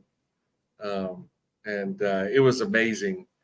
Like, I kind of know that movie like the back of my hand. And then you see it in the movie theater, and you're just like, man, this is incredible. Yeah, You Sam all the Jones. detail. You can see Brian Blessed's nipples. I mean, it's amazing. It doesn't get better than that. Sam Jones has had quite the arc. From what I know about him, going from an asshole that was basically blacklisted, to becoming a very humble dude who really has acknowledged and embraced his role in that movie. Yeah, he will tell you that he destroyed his life and his career with anger. Yeah, Critical Drinker has a really good interview with him. No kidding. Yeah, he does. Yeah. No way. Yeah. One of the first ones he did, I think. Yeah. Wow. Okay, I gotta dial back. That's amazing. I'm a huge fan of everything about the movie. Obviously, having done some of the work, my favorite thing is the art direction, but there's nothing you can nitpick about that movie. It is just a flawless example of its time. Yeah. Perfectly executed. It is the quintessential Dino De Laurentiis. Yeah, and Dino De Laurentiis. Yep. Yes. I have to share this one story. Brian May of Queen lives very close to Brian Blessed. They're both British, so they call their backyards gardens. I don't know if you've ever heard that before, but it's just fucking adorable. So their gardens back up to each other. And Brian Is that a euphemism? No. I mean, I guess it could be. Yeah. Two Brits, 1 yard. Ow. Sorry. Brian Blessed loves Flash Gordon, and Brian May is like, I'll just be sitting in my garden, and all of a sudden, I'll hear him from across the way, flying blind on a rocket cycle. No way. Still does it to this day. Goodwin's alive? Goodwin's alive? Nobody wants to live. Oh, well, who wants to live forever? Die! We will do that movie eventually. Obviously, we will have to do it on slides for copyright. But That soundtrack is epic. The battle theme. Ooh. Yeah. Every song is a banger. The space theme is a banger. Everything. Yeah, battle theme. I'm like, okay, I'm ready to go to battle with that. And the brilliance of the soundtrack record is the inclusion of the sound and the dialogue. Yeah. Really uncommon, if not the first album to do that. Saucy. Yeah, great stuff. Well, guys, I had originally planned to show the new Godzilla -1 trailer here at the closeout, and it is copyrighted back and forth. We can't mess with Toho Studios. It sure is neat looking, though. I'm excited. I don't know anything about it, but is it did they finally just make a sequel to Shin Godzilla? No. It's like a prequel, sort of alternate universe. Yeah, it's weird. The timeline is some uninspired. I'll give you a second. The timeline is something about the devastation after World War II, and then Godzilla shows up, and so it's like double jeopardy. It's just horrible. Yeah, I mean, I think that's a good concept to put Godzilla at that specific time where you're already at your weakest and you don't really have any allies. Hence the title. Yeah, Godzilla. Yeah, that's what they say in the trailer. They're like, Japan was at 0 and now it's at -1. So. Yeah. Is it at least like the dropping of the bombs that wake up Godzilla?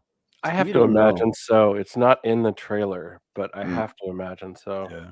It just breaks my heart they never sequeled Shin Godzilla after that cliffhanger at the end, though. Like that, man. Shin Godzilla was fire. I can't wait to Yeah, watch it it again. was. That's so good. Did you see Shin Ultraman? Not yet. Yeah, it's Okay, so I saw Ultraman in theaters Yeah. in the 70s Oh. or early 80. No, that was Inframan. Sorry. Inframan, I think. With Princess Dragon Mom Lady. Yes, Inframan. Yes. Yeah. Yes. Oh yeah. Yeah, I saw that in the theater. Yeah, that was Chinese film studios' answer to kaiju. They were like, Right. "Oh, we do kaiju too," Yeah. and it is going to be fucked. Oh, it is. It is.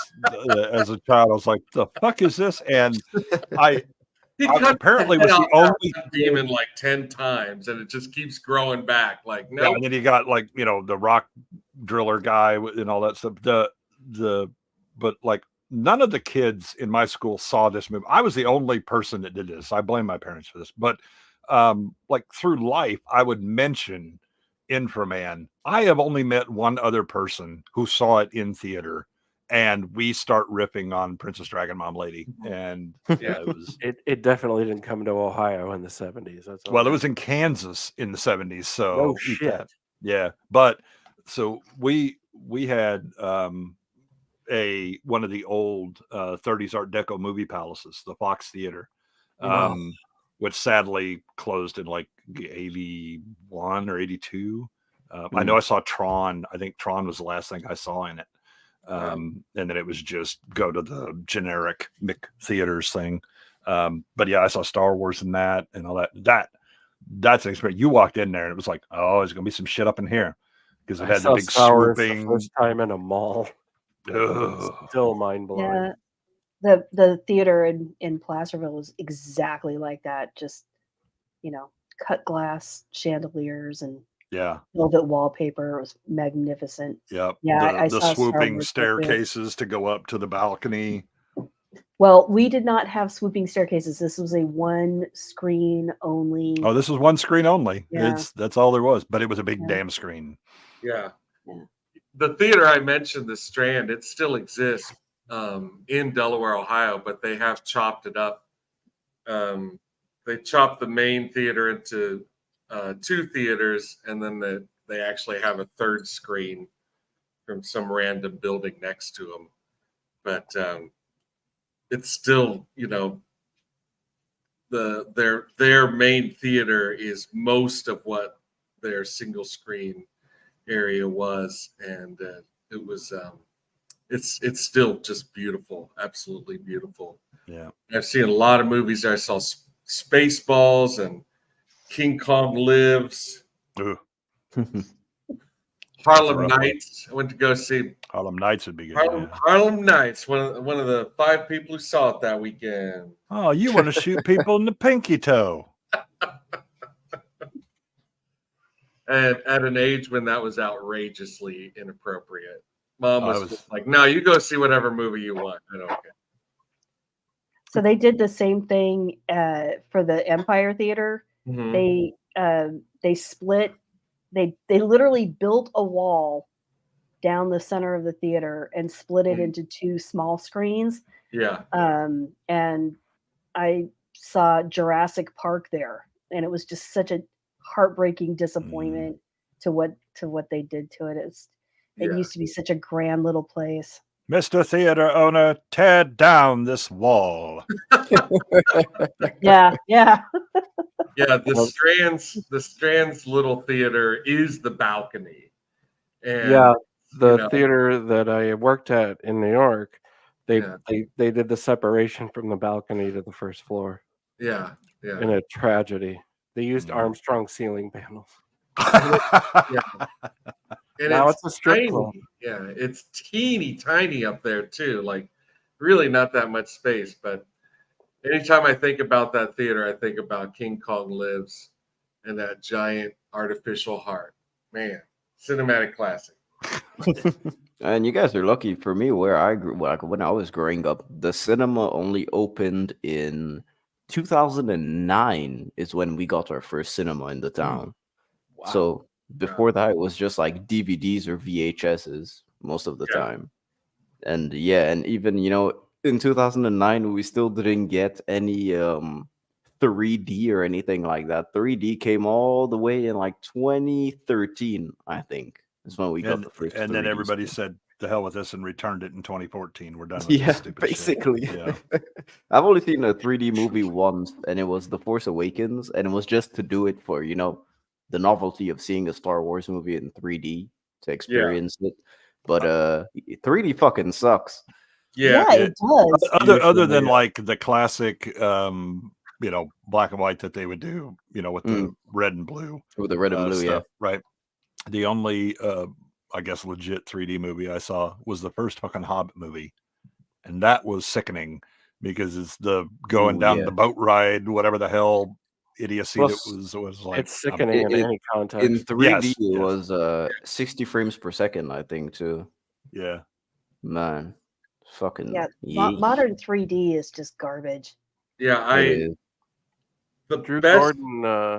Gordon saw one of our favorite movies, Dread, in Yep. 3D at the theater. I did not catch it. You're lucky. I've seen it in 3D as well. Yeah, it's Oh, by the way, Princess Fiona in a prior chat asked if we have to choose between Legend or Labyrinth. Legend. Labyrinth. Legend. I'm Labyrinth. going Legend. Labyrinth all the way. Labyrinth. I don't really. I'm not a big fan of Labyrinth. Like personally, it is a good movie, but I just.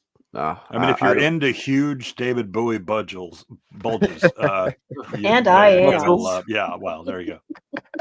I have a Bulges a lot lifelong, longer, and the Bulges, film's if good you may. too. I have a lifelong love for David Bowie, but not particularly in that movie. Yeah, I love David Bowie. I'll I take like the him a lot. spectacle of Legend. Also, what's her name? She was also in The Rocketeer and Requiem for a Dream. Oh, your favorite. No, Jennifer Connelly. Jennifer Connelly. Connelly. Yeah. I can't stand her. I'm sorry. Hot take, folks. Oh, really? She's terrible in The Rocketeer. She's supposed to be Betty Page, and it looks like her fucking dress is stuffed full of Kleenex. And she's And her flat. face is stuffed full of Botox because she seems to have been She doesn't- paralyzed. Can't emote. And Yeah. Requiem for a Dream, I think she delivers. And that's a brutal movie that I will never watch again, even though I own it. But I'm not on the Jennifer Connelly. Oh, I'm gonna have to disagree with Simia Noor in chat. No, not the European release. I need the Tangerine Dream soundtrack for Legend. There are two different soundtracks. Yeah, the European was orchestral. Ooh, Never seen it. yeah. La-di-da, Yeah, I didn't know that. England. Oh, good for you.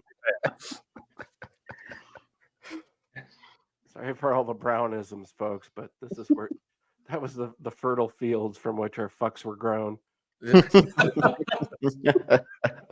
Ass to ass. Yeah, I met I can't remember his name now. The actor that delivers that line. Ass to ass. Adam, Bruce Campbell? I can't remember his name, but I was just going through old photos, and I was visiting you in California, and we went to Whole Foods, and I remember you even telling me sometimes this guy is hanging out in the parking lot of Whole Foods, and he was. Yes. And we got our photo taken with him, the ass to ass guy. Do you have the photo? I have the photo, and There's our new background. yeah, and I will never forget that he was just hanging out there, and his car looked like one of those cars that someone spends a lot of time in their car, and he was actively reading the biography of the Pina Colada song guy. Oh, okay. Rupert Holmes, I think. Yeah, Rupert something. Yeah. I am blanking out completely on his name, but he's credited in Pi as the Mustache Man, and then in Requiem he's credited as the Mustacheless Man. And I was in the parking lot of Whole Foods one time, and he started breaking out glossies and resumes of actors, and asking me my opinion of them. Stanley, God, I forget. But yeah, I'm pretty sure his car was his office, and he was really trying to hustle, man. He was Yeah, certainly trying to hustle.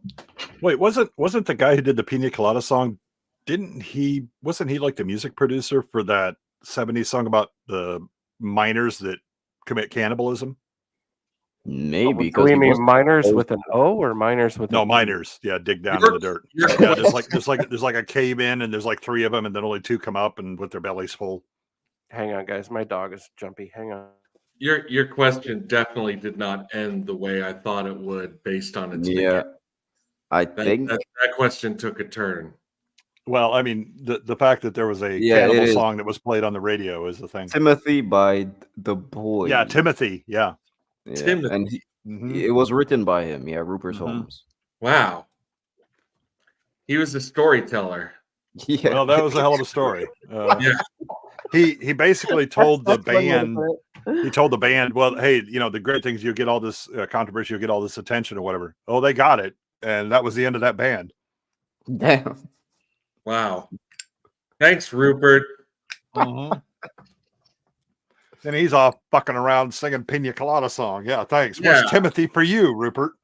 Everyone likes Yeah. that, you know. Yeah. Even though that song is fucked up because, like, Yes, it is. he and, Yeah, he and yeah. his girlfriend are cheating on each other, Yeah. but they just It's cannibalism, they just like each infidelity, other so whatever you much, got. so, yeah. It's He's so going through stupid. the The end 7 of days, the song just too. knocking It's, them off.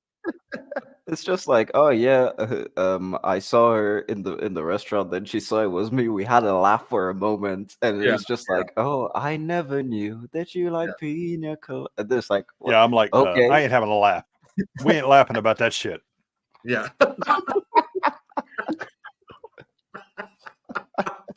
There's about to be a throwdown in the middle of that restaurant. Both of you, you're just going after each other. Oh hell no, that ain't you.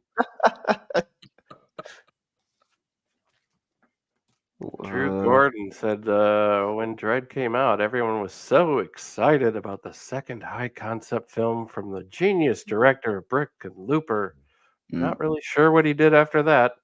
If only we'd seen Dread instead. Yep, it's true. The fucking tragedy. I like Brick. It's not an easy movie to watch, and it's not for everybody. But I liked Brick. I thought it was really original. Looper I like is- Brick too. Yeah, I enjoyed Brick. Yeah. Brick like is Looper. probably his most competent film, actually, I would say, Yeah. and I think it's his first film. It After is- that, yes. like in terms of being a writer, also, but Yes. in terms of directing, I think he's a good director. Well, he directed one of the best episode of Breaking Bad, Ozymandias, so I can't okay. fault him for that. I am not think well it- versed in Breaking Bad. Oh, Breaking Bad is awesome. I think it was the final episode of Breaking Bad that he directed. Wow. But when it comes to writing his own stuff, yeah, nah, he should give that to someone else. No, he should not be allowed to have a pen and paper. Yep. Like so many directors in contemporary Hollywood.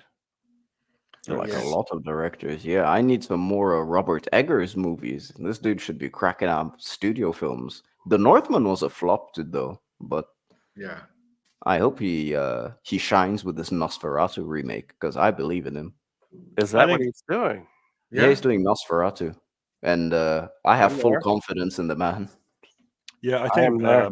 well, so the Northman didn't recover at the box office.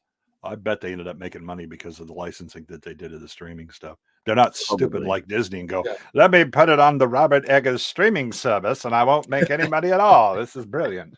And also the cred, because that is widely critically acclaimed. I mean, I blame the marketing because here in France, it was very hard to find a screening of The Northman, which is weird. So I had to go to a completely different cinema than I do usually, and the cinema that I usually go to is like the biggest one in the city, inside of the city. So to have to go to a very small art house theater to go and watch a big budget movie like The Northman, I think like it's a huge misfire from the marketing team. Yeah, it seemed like it. It just had a limited release in the US, right? Yeah, it was. Yeah. It wasn't terribly wide. I mean, there certainly weren't any theaters where we were that were showing it immediately. I think you had to drive down to like I don't know, Oceanside or Temecula or something that had a bigger theater selection. Because Yeah. here it was just like nothing. The town that Barbara and I live in might as well be named nowhere. Yeah, it's teeny. Listen, so you live in a town named Nowhere, and you have a dog. So Courage the Cowardly Dog, you know? He is. That's do it exactly live what action. I call him too. That's one of his nicknames. It is. Oh wow! Courage the Cowardly Dog. The dog will bark at leaves blowing across the backyard, but And he appears to be immortal because he's like 109 years old. He's Yeah, deaf he's and super blind, old. and he will not give up the ghost. He's No. James Like Hong's that. dog. Yeah. Yes. Yes. Hey, He is. Uninspired. Have you ever seen Dead Men Don't Wear Plaid? No, I haven't even heard of it. Oh, son, you have to because Carl you Reiner, love. Steve Martin, yeah. Yeah, Steve Martin, and he's doing. It's essentially like a cut up of film noir.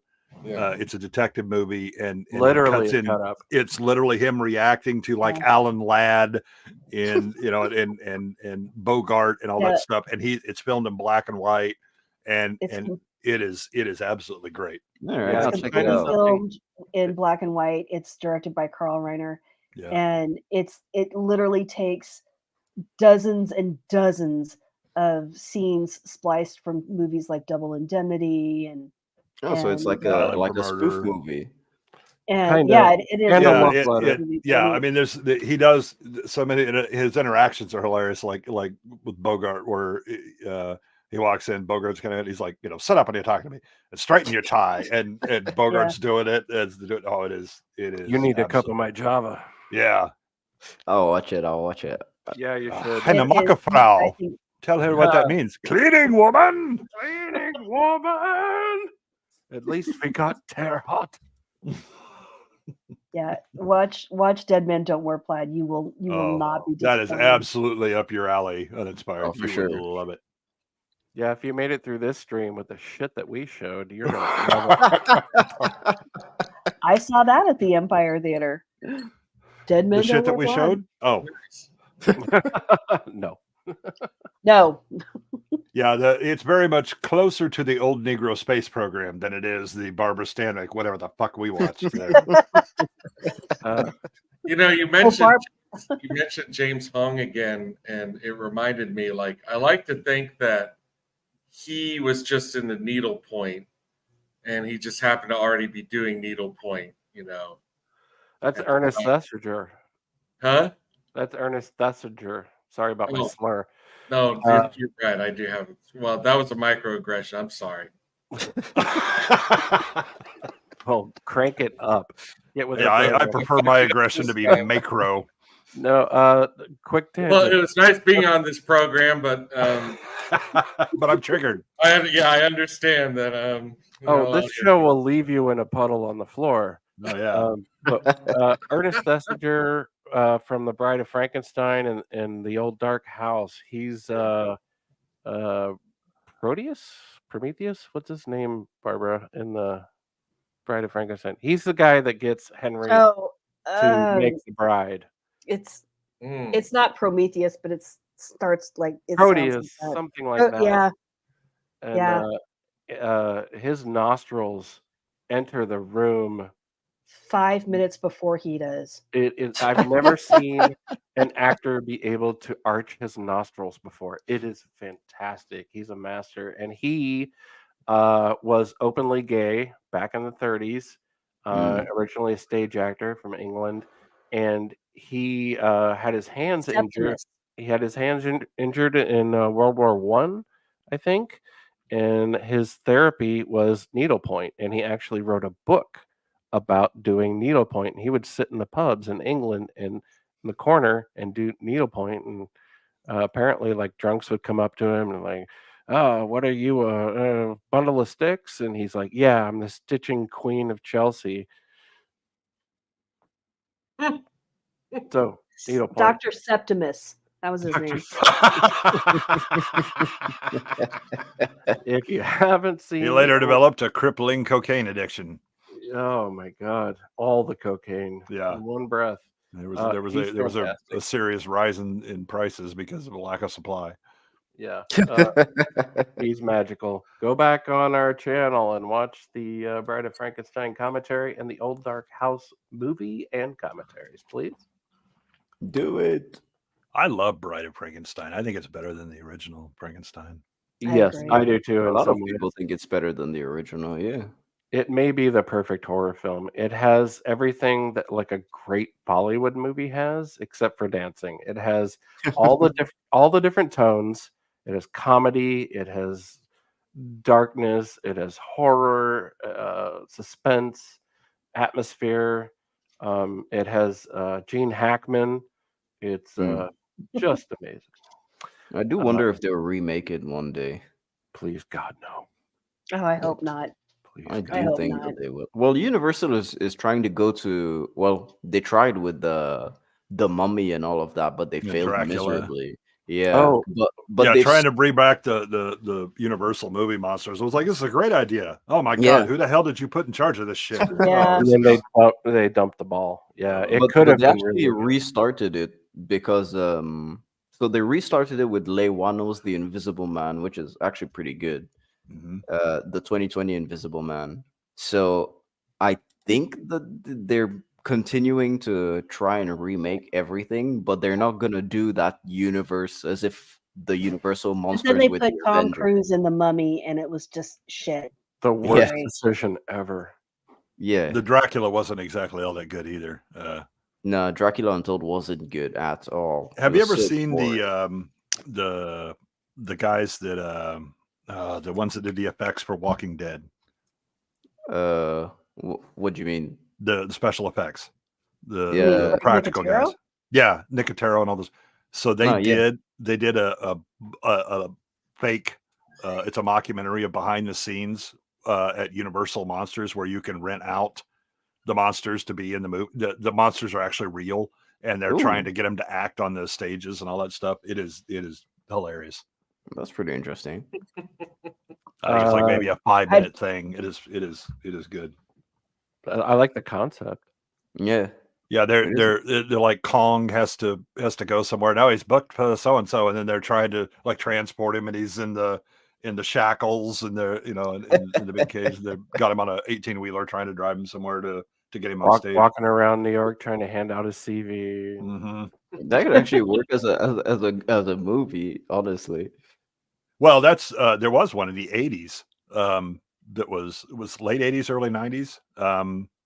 The Monster Squad or something like that. Oh yeah, Yeah. Is that a show? Oh yeah. No. Yeah, it was a movie. It was a movie. No, movie. Yeah, It was the had Goonies Dracula and Yeah. the Mummy and all that stuff. Mhm, Yeah, mhm. Dracula and Yeah, the it was like- Wolfman and the Mummy. yeah.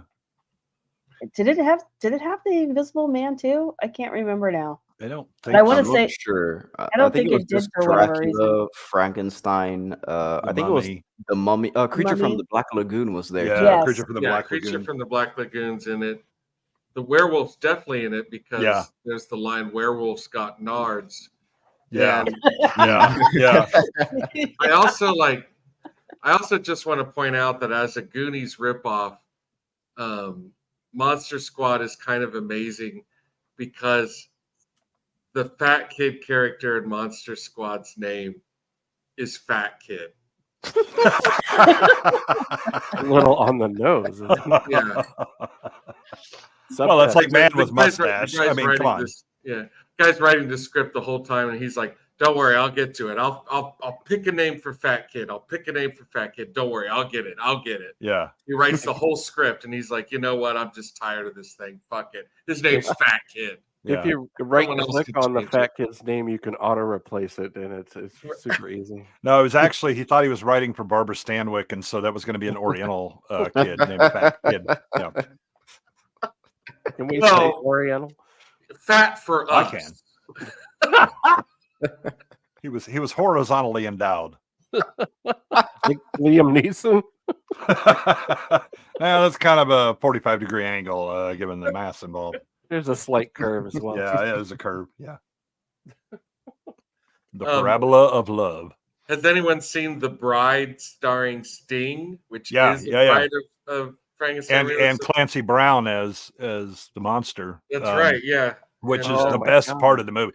Yeah, him and what's her ass from Flashdance can Jennifer Beals. piss off. Yeah, that can all go away. The one with the Clancy little Brown. person actor from Legend, right? Is it? He's from is it Time good? Bandits. Time Bandits. Yeah, he's in Time Bandits. Yeah. Not the guy that used to live in Columbus. No. Jethro, you know who I'm talking about? Yeah, I think that guy was lying though.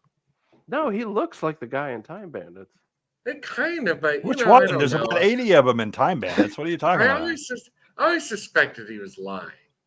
Well, good. No, on he him. was also in a TV show about like him being a genius toy creator or something like that. It was like Yeah, the Wizard or something like that. The Wizard, yeah. Yeah. He's in The Wizard. Yeah. Yeah, he's really good. He and Clancy Brown, you're right. Oh, They're what the an interesting thing about that movie is that it's rated PG-13, but it has full frontal female nudity.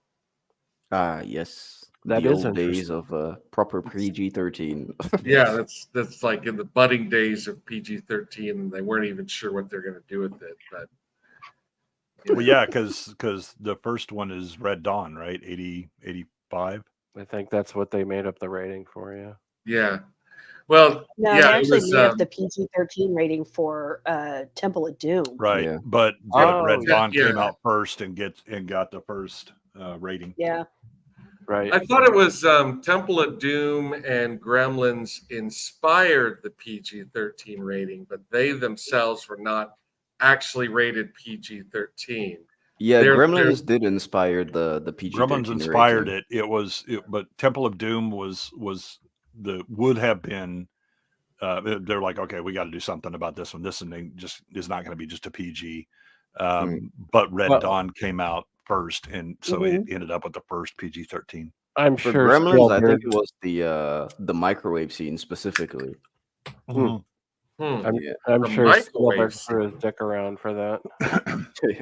Yeah, if I remember correctly, it was the microwave scene that had people a bit iffy in terms of the rating, which Yeah, the story about your dad being dead in the chimney. Now that's fine. That's kids That love is- that stuff. That is I one do- of the darkest. Yeah. I do want to say to John Malama in the comments, that is a long time. Jolly good.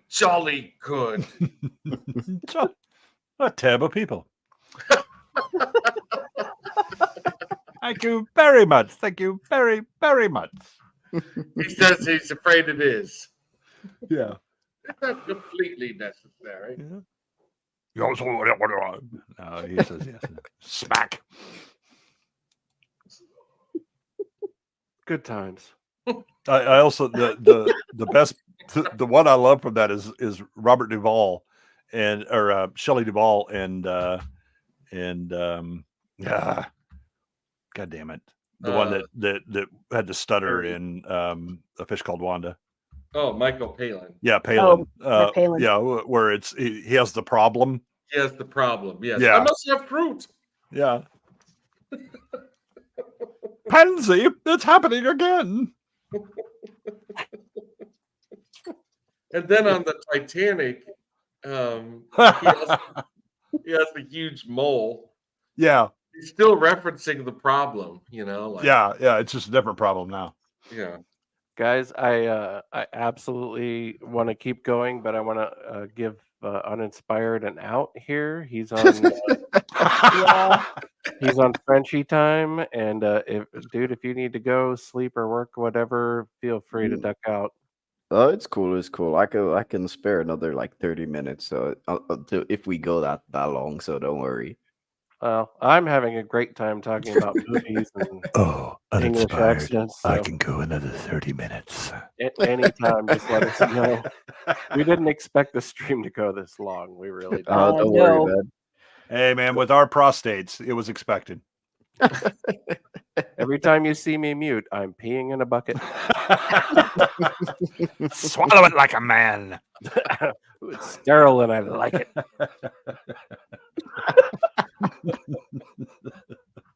Oh man, but yeah, I'm basically on American time now. It's 6:17 a.m. So Wow. Okay. Oh Yeah. Lord. You do a lot of shows, so I imagine you've adjusted your sleep. yeah, basically, before I used to just do I just used to stay awake and sleep from, let's say, 9 a.m. till about 3 p.m. And then my day would basically be on American time.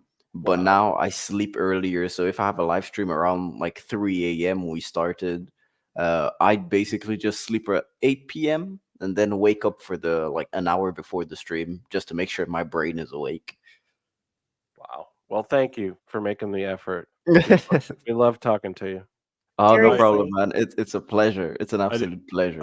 I do like Jamalama's timekeeping. He said it's got to be what, 3/4 of an a.m. in France. They're on metric, Gemma. That's like 8 milliliters or something. Yeah, milliseconds. Parsecs. Yeah. It's 6 hours. I'm just announcing my heritage. I'm 3/4 in France.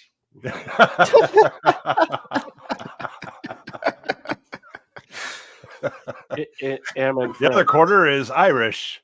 Yeah. I am 1/4. Yeah. Mhm. Spain? Everyone thinks they're Irish. Well, that guy on Barbara Stanwick I was Show just thought he saying that was.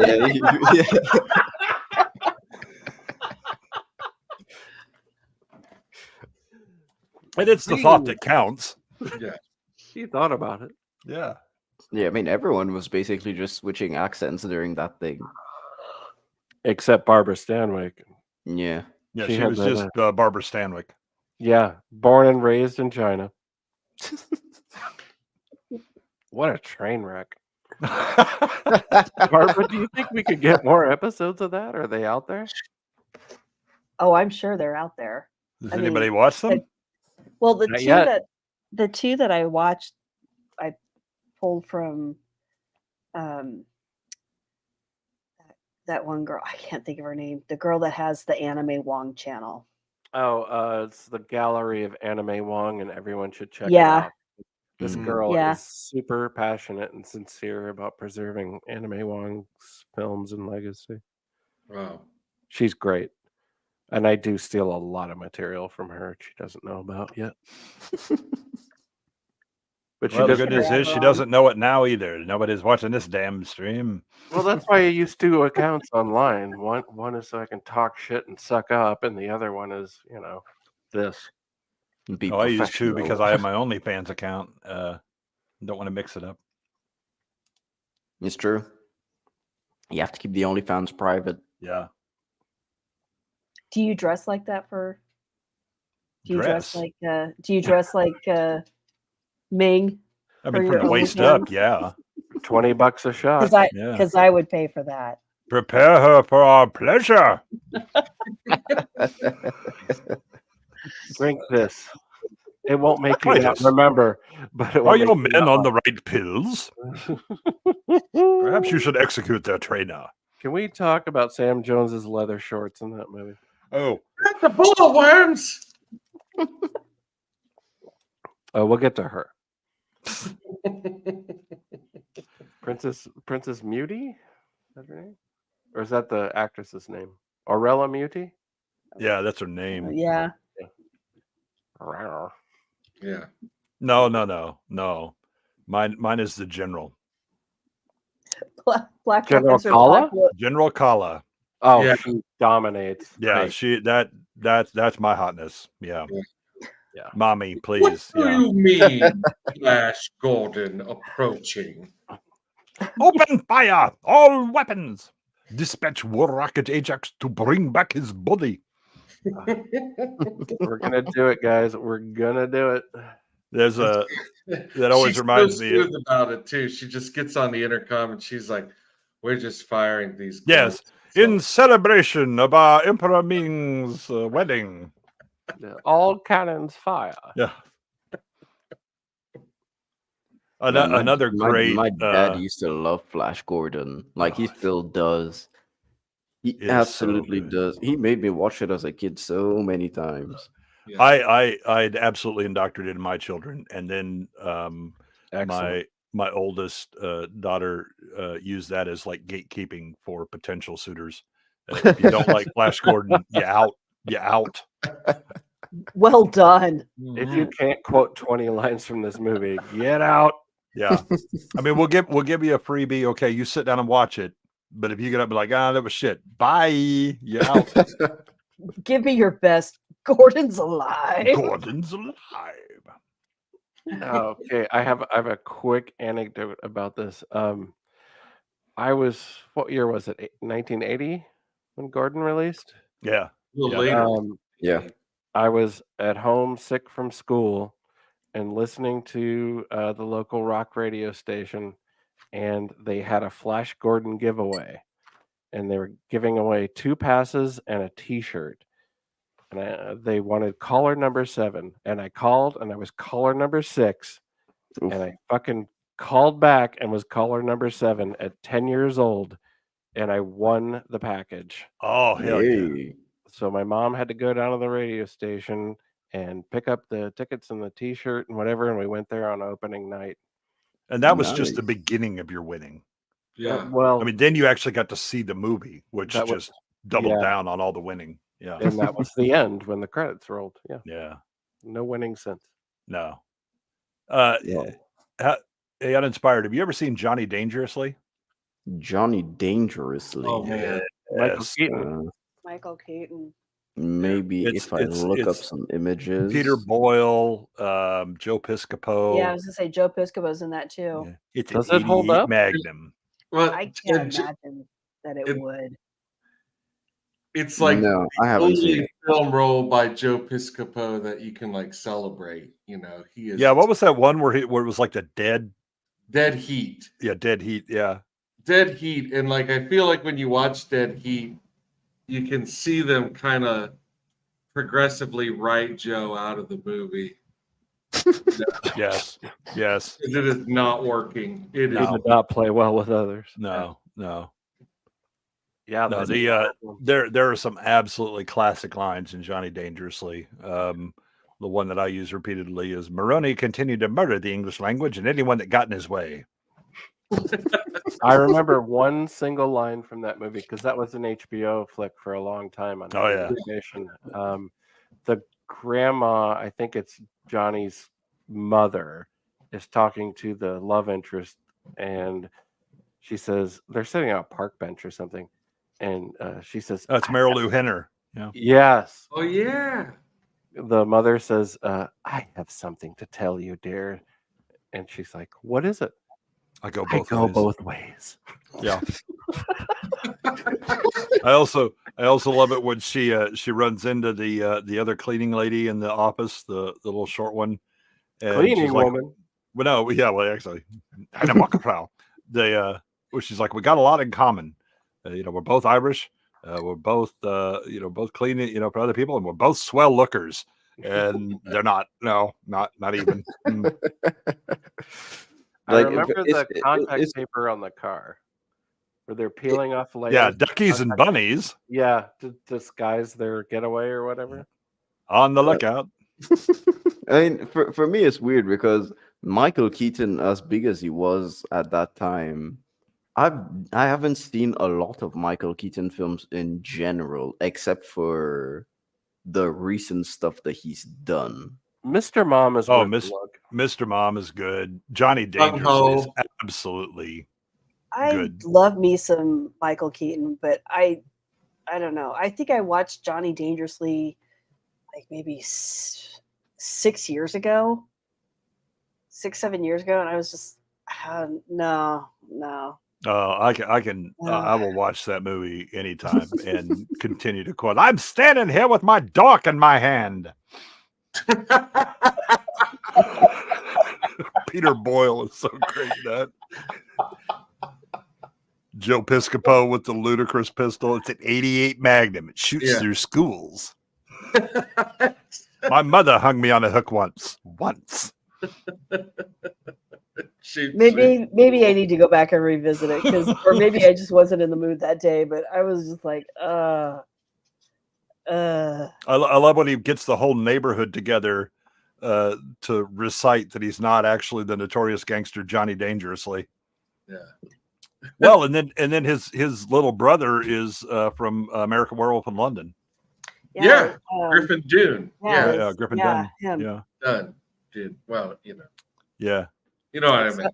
It sounds like well, that has one of the greatest mockumentary health films of all times. Your Testicles and You. Oh yeah. Yeah, that's right. Oh man, I do have to watch this movie now. You asked about Michael Keaton movies, and there's some early Michael Keaton movie where he plays like a college student who starts pimping. Oh, that's no, Night Shift. it's him and the guy who played Fonzie. Yeah, Henry Winkler. Yeah, that's Night.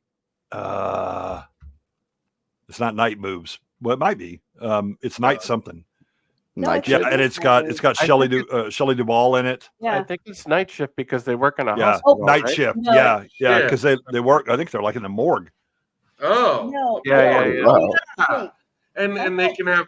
They're not pimps. They just can. Love brokers. Yeah. Yes. Facilitate. Wait, what was the movie that had? or something like that? I don't know. What was the movie then that had? I want to say it was Goldie Hawn, and I want to say Kurt Russell playing. Oh, that's Overboard. No, not Overboard. They It was did a some bunch of kind of. movies together. Yeah, well, Um, it helps that they're married. It at the was. time. It was like a World War II third shift kind of thing. I can't remember. What was Swing that one? Shift. Split Swing Shift? Shift. That's Yeah. what I was Shift. thinking of. Yeah, Yeah. no, yeah. Jama's right. It's Night Shift. Yeah. Yeah. What was the Michael Keaton movie where he was an auto factory worker and it was being Gung taken Ho. over? Gung Ho. Yeah, Gung it's Ho. got George Wendt in it. Yeah, I know one of the Where the guys who was in Japanese that. come in. Yeah, James Jimmy Hung is Kennedy. probably in it too. I'm sure. Yeah, uncredited. He was Yeah, hanging just- around. He was like, "Oh, you guys, yeah, Just walked in on set. I'll walk in. Oh, Just Yeah. walk in. I'll just walk in." He was moonlighting in the actual car factory they Yeah, shot. Aren't you James Hong? It's also got Clint Howard in it. Yeah. Oh shit! Yeah, it's like a Cheers. The ice cream man himself. Getty Watanabe Ooh. and Clint Howard. Getty Watanabe. Yeah. So the only like Michael Keaton movie that I had seen from the, let's say, the 90s would be Multiplicity.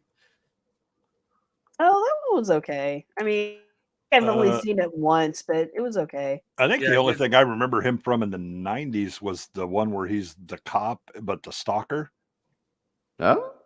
Stalker Cop. Yeah. I'm lost. He's in Jackie Brown. Yeah, he is in Jackie Oh, I Brown. don't remember him, Jackie Brown. But like he's so overshadowed in Jackie Brown. yeah. No, But his he is like really good early to mid 80s is where he really had a lot of success, and then there's kind of a pause, and then you have Batman 89. Mm. Yeah, But his star power was like seriously diminishing by Multiplicity. Like Yeah. that wasn't a bomb. No, it was a really odd casting choice that they were like, wait, who? The guy in like in the early 80s with the comedy movies? Yeah, that guy. And then I think like his career came back after he made that Birdman or whatever it was. yeah, Birdman. There we go. Birdman, yeah. Well, Birdman was a good movie. I liked it. yeah. I think Beetlejuice was his peak. I've Yeah, never Beetlejuice seen was really Beetlejuice. his pinnacle. Yeah. Not Batman. People have always told me to watch Beetlejuice, but I don't know. I haven't seen the appeal. On the in ghost it. with the most, babe. It's Yeah. so quotable. And like, where is the alternate? Like, I want to visit the alternative universe where Sammy Davis Jr. said yes to that role.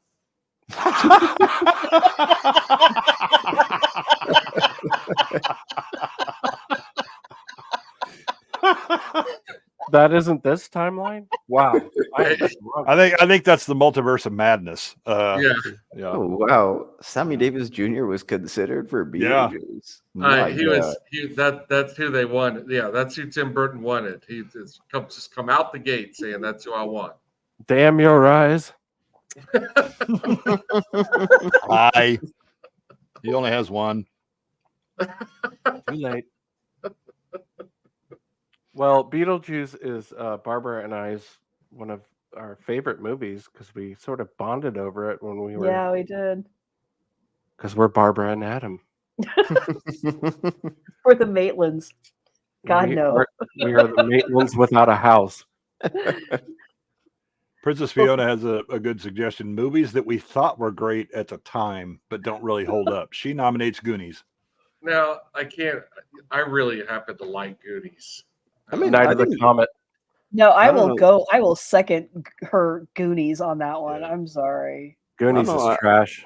I think that it's I like the first part of Goonies where you get to bond with the kids and see their interactions. But once the actual plot gets going, for me, it's boring as hell. I cannot handle kids screaming. I cannot. I can't. And that's half the movie. I'm sorry. I mean, it could be worse. It could be Kate Capshaw screaming. Okay. All right. Point taken. What But, if Short Round's heart would have gotten ripped out, that would have tipped the scales for me. Well, I actually think that Temple of Doom is terrible. It is terrible. The last time I watched it, I was like, not only is this not an Indiana Jones film, because no level of his expertise is required for him to have stumbled into this adventure. He needed a priest for one thing. That's actually not such a hot take, Jethro. A lot of people are saying that, not necessarily people we respect, like Andrew, but he thinks it's the best one. But at least he backed it up, and I think that actually thinking back on it, that's a fair assessment. Now, Temple of Doom for me is it was my favorite as a kid, and then I rewatched it for Indy 5, and wow, it was so boring. I actually fell asleep during it. Oof. You're a better man than I, Gingadin, because Kate Capshaw's screaming is like an alarm clock that would keep her constantly awake. Bitch, shut up. Shut the fuck up. His life is saved by Short Round repeatedly. There are multiple times when he is certain to die had it not been for Short Round's intervention. I'm okay with that. It's like, we are going to die. Yeah, but the opening scene is one of the best opening scenes ever put to film. Singing Anything Goes in Mandarin and a guy getting stabbed with a flaming shish kebab. Come on. Yeah. I will give it up. Yeah, but he didn't have James Hong, so it doesn't count. Yeah. I will give it up to the opening of Temple of Doom because it was just such a beautiful homage to Busby Berkeley musicals, any of the 50s musicals. It captures the serials way better than Star Wars or Raiders. Yeah. And it has a like a Casablanca vibe to it in color, but with song. But the the proper white dinner jackets, the rapport between people and all that. Yeah. Mm-hmm. Everything up to sadly, then the rest of the movie happened, and we're stuck with Kate Capshaw. Dan Aykroyd putting him on the plane is fine. Everything after that, I'm kind of like, if they would have put the flaming kebab in Kate Capshaw, this would have been a much better movie. Oh well, short movie, but yeah, that would have been great. It's a good much quieter movie. It's a good throwback to Dan Aykroyd in Twilight Zone, where he's the ambulance driver. See something really scary? Yeah. Cretans. I love Cretans. I saw that movie when I was a kid, and when he takes his face off, I started screaming and like pushing my way out of the aisle. And my dad had to take me to the lobby because the way my brother would tell me the story, he's like, you were just running up and down the aisle screaming. And Dad had to go grab you. Were and you take telling you people out. there's something on the wing? You always had a hearty constitution, Jethro. Yeah, and Yeah. this was you know, a 2-screen theater, and they were showing Octopussy next door, and my dad, a lifelong Twilight Zone fan, they let me sit and watch Octopussy on my own while he got to watch the rest of his special movie. You know, That was its own horror. How Yeah. old were you when you saw A Temple of Doom at the theater? I would have been 7, right? 7 or 8, something like that. Yeah. Wow. But yeah, I did see it in the theater, and I also remember seeing Gremlins on its second run, and I knew I had already seen it in the theaters, and like a year or 2 later, they brought it back because they used to do second runs. Yeah, because they were getting prepped, I think, for Gremlins 2, right? They were doing the Not first at that. one. Yeah, Gremlins 2 is a lot later, but this was just like a, you know, like I do remember when I was a kid, sometimes movies that had just done extremely well, they Yeah. would just come back the next summer for a Well, little. Star Wars was like continuously in the theaters from 77 until 80. Yeah, it's like yeah. one of the Yeah. longest running theater runs ever. Yeah. Yeah. Yeah, I remember seeing Star Wars. Well, I saw it in 1977, and then I think I saw it again in like 79. Like right, Before probably, Empire. yeah, right before Right before Empire came Empire. out. Yeah. Wow. I saw I it, saw it in 6 77. times originally. Yeah. By the way, I told one of my students that I had seen Star Wars in 1977 when I was 9 years old, and they just kind of looked at me and gasped, like, "That's not a real year. Yeah. Yeah. That's not true. 1977. That's not real." We only invented timekeeping in the year 2000. What the hell are you talking about? That's back when the world was in black and white. Right. I used to tell my kids when they would be like, "This is neat, but it's black and white." It was like, "Oh, it was all black and white. You know, we just had a war. We couldn't afford these things." Yeah, we ran out of toner. Yeah.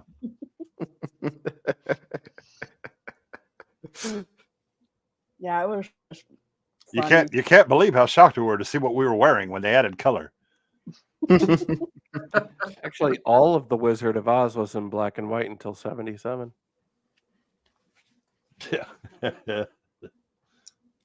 I love the fact that when Wizard of Oz finally made a network television debut, that it was still during black and white television. So Yeah. Dorothy goes from dull sepia tone to glorious black and white when she comes out. Which was all black and white because black and white TVs Yeah. don't have sepia tone. Yeah.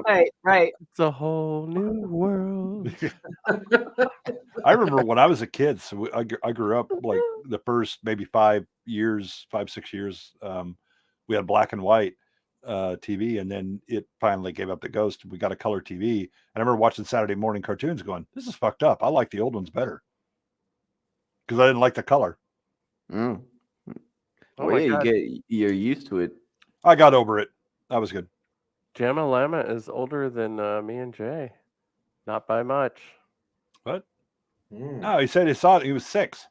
Yeah, I was 7. Yeah. So he's I not was older. 9. So He's Yeah. less. Oh, that's 1 year less. I was told there would be no math. It's my understanding there would be no math. Yeah, it's getting late, folks. Still covered in sweat from botching the stream. My God, what are all these numbers? I can't even figure out how this stream works. The cat is licking the sock off my ankles. It's bad. Is that a code word? Barbara, contain yourself. No, that must be Finn because Ferb's sitting over here next to me. So if anyone wants to, you know, revisit something that will surprise you with how much you enjoy it, I noticed that Black Lives or Black Votes mention Jean-Claude Van Damme movies. And if you can recall a time like when Dennis Rodman was trying to turn his basketball career into an acting career, he was in an action movie with Jean-Claude Van Damme. And that movie is a lot more entertaining than you think it is. That was when Jean-Claude Van Damme was trying to turn his acting career into a not career. Right. Yeah.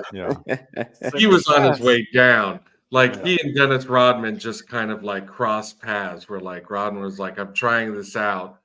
And Van Damme was like, I'll fucking do anything. Because Van Damme couldn't get cast for Shaq Fu or something. I don't know. Yeah. I'm sure by that time he was hated. I'll take Van Damme over Steven Seagal any day. I'm Oh, so of tired course. of Yeah, Seagal much more worship. entertaining. Much more entertaining. But Yeah. in the movie Double Team, along with a whole lot of other stuff, Double Team is just fucking nuts. At one point, our heroes are saved by a Pepsi machine. Their lives are saved by a Pepsi machine. Pepsi saves the day. Well, it's the choice of a new generation. Yeah. They took the How Pepsi challenge. does They Pepsi won. not save the day? Right. So it's amazing. I could not believe what I was watching from start to finish. Gemma Lama also says that he partied at Rodman's house in Newport. He was a regular in the bar scene back in the 90s. Yes, he was, because I also partied at the bar he had in Newport back in the day. You whore. It's true, I was. Adam, I told you never to call me that on stream. Suck it, Jay. No. Later. Wow. That was an Yeah, interesting trip through Hollywood, wasn't it? Yeah, it's like I did it remember one when they casting couch at a time. it's like remember when they tried to make OJ an actor too? He was. He was in he's Naked an Gun. airplane. He was in Towering Inferno. Towering Inferno. Yes. The Naked Gun films. In Yeah, fact, Naked Gun. he's Yeah, pretty then much the that main was it. character in Naked Gun 3, if I'm not mistaken. He's in Naked Gun 3 a lot. Naked Gun 1 is where he gets controlled, right? No, that's Reggie Jackson. No, Reggie Jackson. Naked No, Gun 1. it's when he's in the wheelchair and they he goes exactly. bumping Yeah. down the stands. He's injured for the whole movie, basically. Yeah. That the TV show Police Squad that was based off of. Oh my god, that was hilarious. That's great stuff. Police Squad in color. Dude, it's the 80s. It's been that way for a while. Yeah. But it opened with it was one of those shows that opened with a gag that they could change up every time. You know, it was Well, and the ending was always great too, where they all just stood there like Just they were stood there freeze and framed. freeze frame. Yeah. Like there's a monkey on the fucking desk going around fucking around doing shit. Yeah, and everybody's just standing there. Yeah. Yeah. I do. What was the giant guy where they're like, hey, you've got something caught in your teeth and a fucking half a rack of ribs falls out when he reaches up to knock it out.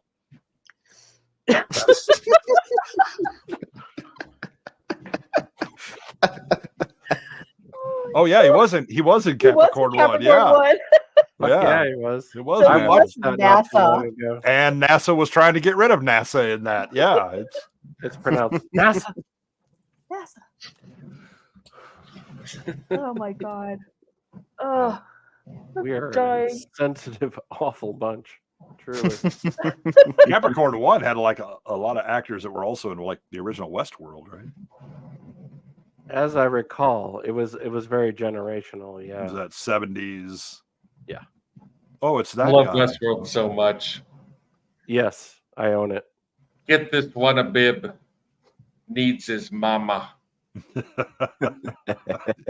Brynner is so hilarious. Yeah. You can't He go is. wrong with Yul Brynner. The great thing about Yul Brynner is you can never, every time he was asked, he gave like a different heritage, nationality, where he was from, Yes. his origin story was constantly changing. That's easy when you have no hair. Yeah. Oh, One of you the think- last movies he did was Remo Williams. Was he in Remo Williams? Yeah, he's What? Asian. He's Asian in Remo Williams, right? No, he's not. No, he's not the guy. The one that played He's Egg. not. Somebody No. try to find Yul a movie Brynner has like database. one of those faces, you know, the default faces in character is in there? customization. Yeah. So you could never tell where he's from. Yeah, the thing is, Yul Brynner. Yeah, Fiona's right. I mean, he short well, guy. he's He's hot. he's really short. Mhm. You know, he could muscle. You know, he had a musculature, but he wasn't. You know, like a big dude. Joel I was so Gray. turned on It by was his Joel great Gray. Oh my muscles. God. Joel Gray. It's Joel Gray. Nice job, Jethro. Yeah, it's like, what the hell are you talking about? That ain't Yul Brynner. You high. Well, that's beside the point. Yeah, I always loved the him in 10 Commandments. Yeah. Yep. Moses and the Israelites think they can intimidate my father. Nice. I was like, I don't have any idea what that accent is, but I'm down. Elliot Gould and Telly Savalas in Capricorn 1. Yeah. Thank you, Drew. Wow. Elliot Gould. We were just talking about him earlier. We were having a Ocean's 11 moment. Yeah, Mr. Barbara Streisand. Wow. Yeah. Claude Rains is another one that I always thought had his accent is interesting because I always kept trying. It's like, what the hell? I mean, it's such an odd accent, and then I figured it out. I'll tell you why. Well, he's Cockney, and he's Yeah. essentially doing an inverted Cockney. Yes. He's emphasizing all the things that you drop in Cockney, and yeah, it's he just had such a unique delivery. He had a huge Cockney accent, and he had some, I don't remember who it was, but he had some benefactor come along and said, listen, you're never going to become a success as an actor until you get rid of it. And he was the one who paid for all of his voice lessons and all his elocution lessons and things like that, because his original accent was just like, Yeah, it is you absolutely couldn't tell. stereotypical Yeah. Cockney. Yeah. And you couldn't tell what he was saying. Does anyone here not agree that the Invisible Man is the absolute dickhead? Oh, Have you he's seen a it? total asshole. It is the weirdest thing. He's the main character, but he is an absolute bastard to everybody. Oh, he is. I mean, he kills, I think, like 200 or 300 people easily in the entire movie. Like, he causes an entire train to crash, which kills, I think, 180 people. He just strangles everyone. I love Claude Rains in The Invisible Man. I do think that it's funny that that's his well, I don't know if it's his film debut in general, but I know that it's his American breakout role. It's his breakout role, and man, I love me some Claude Rains. I will watch him Same. in anything. Well, he plays the isn't it the dad or something in one of the Wolfman movies? I think yeah. It's the one with Lon Chaney Jr. Shout out to Iceman in the chat. He just woke up. Thanks for joining us. Hello. Yeah, man, Iceman Guten are on the same Morgen. time zone. Imagine going to a real job. Woo! Yeah, I mean, the good news is he missed all of the commentary we made about Germans, so it's fine. So far, all the commentary we've made so far. Yeah. Man, I love Claude Rains. I think that he's a very good actor, and it's funny because I'm not sure if maybe you guys would know, but I think he went to war or something like that. Because after doing The Invisible Man, he did I think it was almost a 10-year hiatus or something. He wasn't quite that, but he did do a stint for the British military as an officer, I think. God, I can't remember. It's been a while since I had to do any kind of research for him, but yeah, he did a stint during the war, like just about everybody else did. So what, like post Casablanca? Yeah. Because that's like what, 42? 40. Yeah. Well. Yeah, 42 Casablanca. Yeah, 42. Yeah, so he's filming that. It was like they're already at least 2 years into the war, and then he's over in Hollywood shooting movies, and then Right. But then I think after, I think it was either, let's see, when did Invisible Man come out? Like 33. 33? Yeah. Yep. And so he did like a stint through the British military through 33 through, I want to say, like 39, Yeah. Right. 40, somewhere around there. Right. And then he went back in. But just like nearly every other British actor or writer that was part of the military for England, they were spies, basically. Yeah, they were. Yeah. They're just basically spies. Well, the funny thing is that we were talking about like the writing of movies in those eras, and then the acting and all that. I mean, all of those people had real life experience, right? Many of them had been in wars. Yes. Either World War I or World War II. Or had He had gone he through did the fight in Depression, World right? War I. Yeah, he was in World War One. Yeah. Mm. Yeah, so I mean, that's why you look at the writers now, and it was like, man, you haven't done other than the worst thing you had to do was a keg stand in college. That's the most adversity you've gone through, right? Yeah. Whereas the people that are writing these complex characters and all that, they've had to deal with reality as it is, and the messiness of it, and the justifications that you have to do, and the consequences, the hard consequences that come with that, making hard choices. And so that's reflected in their writing. I mean, that's why most of the sci-fi from that era is so great, because they went through literally world shaking events. Yeah. And oh, by the way, saw technical progress at a ludicrous speed. And now it's like, but I've been on the twits. I do the twits, and okay, whatever. Thanks, Sparky. Yeah. Calm down. But that was part of the stuff about, well, I mean, Ian Fleming and Roald Dahl and all of these guys that were so well known already in their time frame, but were basically just spies. They were just gathering information from anybody who would bother to spill the beans. I mean, hell, Roald Dahl found out so much shit just by sleeping with everybody. Like, he slept with all of these other women and wives of commanding officers and stuff like that, just get information. I mean, he was just. Man, I slept with everybody. I didn't learn shit. Well, you were sleeping with the wrong people, Jay. Oh, okay. Sleeping with the wrong people. I'll just want to respond to Iceman. This is actually my fake American accent. I'm just trying to fit in with these people right now. It's all right. I actually the reason I have I can do an Aussie accent is I used to do telemarketing when I was a kid, and when we would switch over to West Coast, I would switch over to the Aussie accent because I could kill if I got a woman on the phone doing Aussie.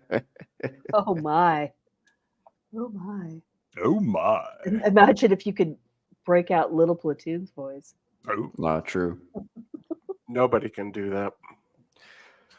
I don't know. It's entirely possible that you could do Little Platoon's voice in a certain manner. Nope. It's not deep enough. Not deep enough.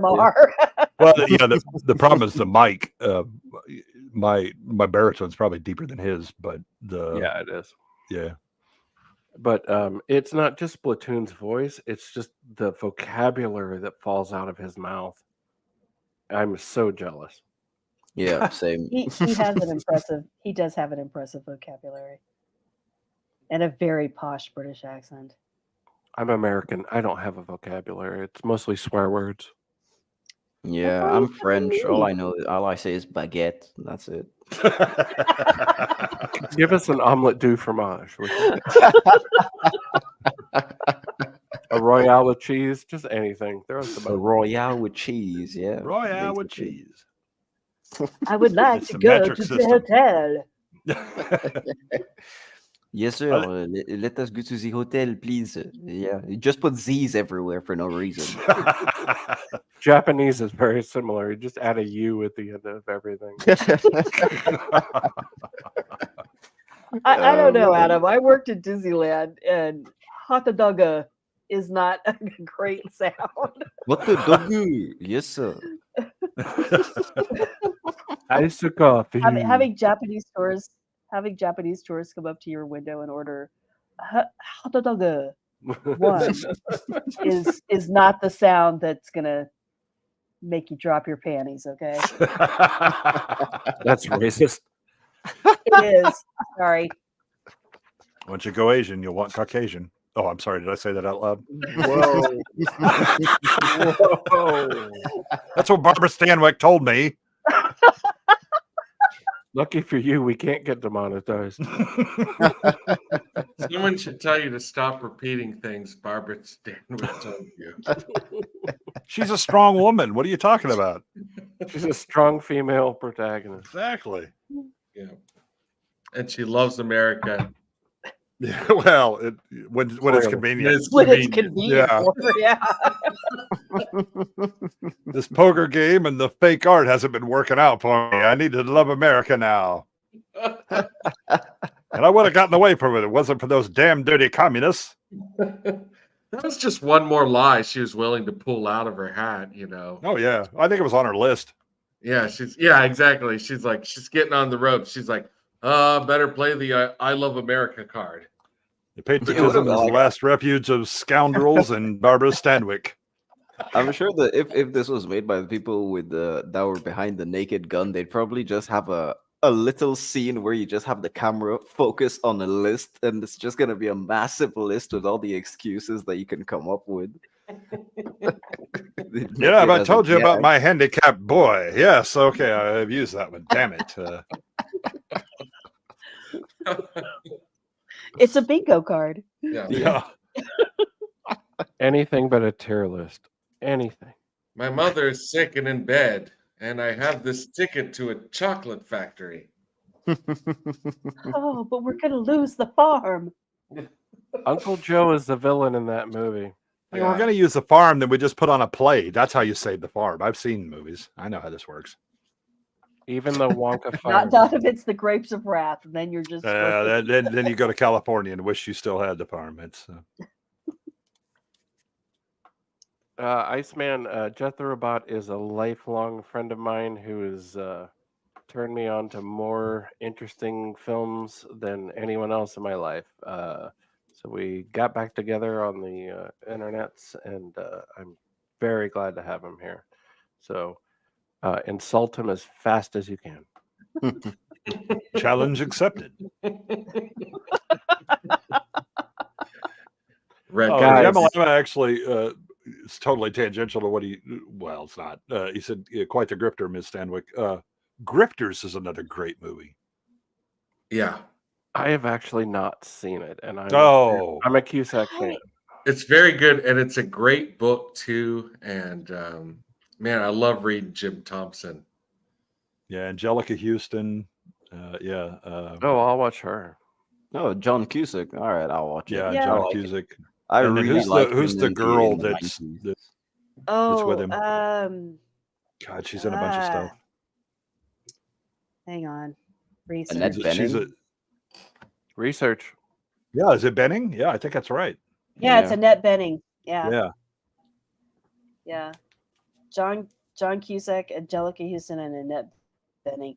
Yeah. Oh, that's got some unfortunate themes.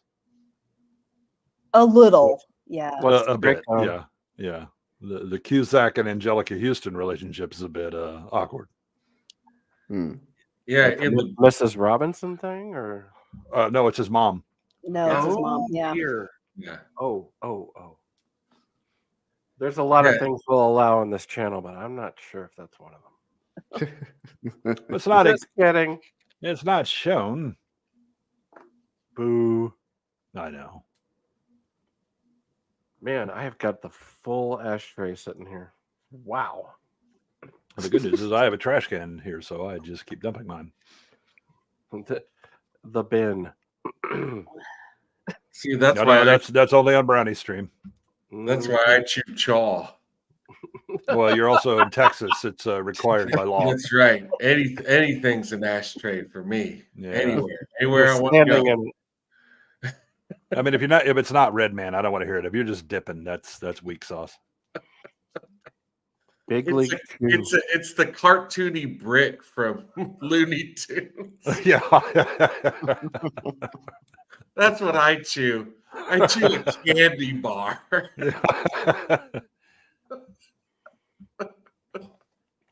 Guys, this has been amazing, but I think it's time to wind it down. We need to let the Frenchman get back to being also, French. your wife needs to go to work in the morning. He's got to eat a baguette or something. He's and got to Barbara- get a Cadillac Coupe de Ville, some rocket in it. Listen, We I'll try do to watch NASA inspirational and aspirational works here, not just back to his affirmation. part-time job at NASA. Yep. Wait till you hear the song about him. It's great. It'll get late tonight. I wanted to play Whitey on the Moon, but it's so copyrighted. I can't do it. It's a great song. Yeah. Well, All Loopy right. Loo is all you need. Everybody, this was so much fun. I know we had a horribly scuffed start, and luckily 5 other people came back to the second stream. My God, it was that high? We're going to be monetized in a year now. Yeah, not if I have anything to do with it. Well, then you're invited back. Well, thank you so much for the invite, and it's been really nice talking. It's been so much fun talking to everybody. Thank you all so much. Jethro, Thank you to the totally chat welcome. too. It's an absolute pleasure to be here, man. As you know, I like your channel. I always watch stuff, and I always watch old movies and commentary too. So it's it's awesome to see you starting with the live streams, and yeah, I'll be here as much as I can because thank you. it's fun. Thank you so much, man. you so much. I love your channel as well. And, Thank you, man. At the risk of maudlin, yeah, it's mutual. It's totally mutual. For sure, I appreciate it, man. Thanks for the invite. I'm glad that you invited me on. Oh, absolutely, our honor. And Jethro, I chased you around for like the past year on some horrible social app called Infinitegram, Instagram, something like that. Yeah. All right. Well, we can both delete that app now that we finally connected. And That's right. Jay Goodwin, my brother in chat, the Statler to my Waldorf. Jeez. You You two have share a brain cell, I swear to God. Well, It's I mean, true. the thing is that Fiona and Smilex and I each have 1/3 of a brain. So when we combine, we create Megamind. So I've Yeah, only I'm been not operating sure. with 2/3 of a brain right now. I'm not sure how that math works out, but it seems to be true. It's by the transitive property. It's all good. All right. Well, you're the math guy. I don't know. It's absolutely as correct always, as far as you know. My wonderful better third, Barbara Lawrence. Thank you so Yes. much. Thank you for all the research that you put into tonight's show. Of course. And I hope My you'll pleasure. come back. Oh, I suppose. All right, guys. I'm going to try and play an outro here. Everyone in the chat, Princess Fiona, Jamalama, Black Lives, Drew all Gordon. Drew Gordon. Who else do we have? Oh, we had Iceman. We had some surprise ones in there. I mean, Iceman came in late because, Germans. Iceman was waking up. He was just being Ironically, Oh, and there was Germans are never talk late about for their anything. punctuality. What a load of shit that is.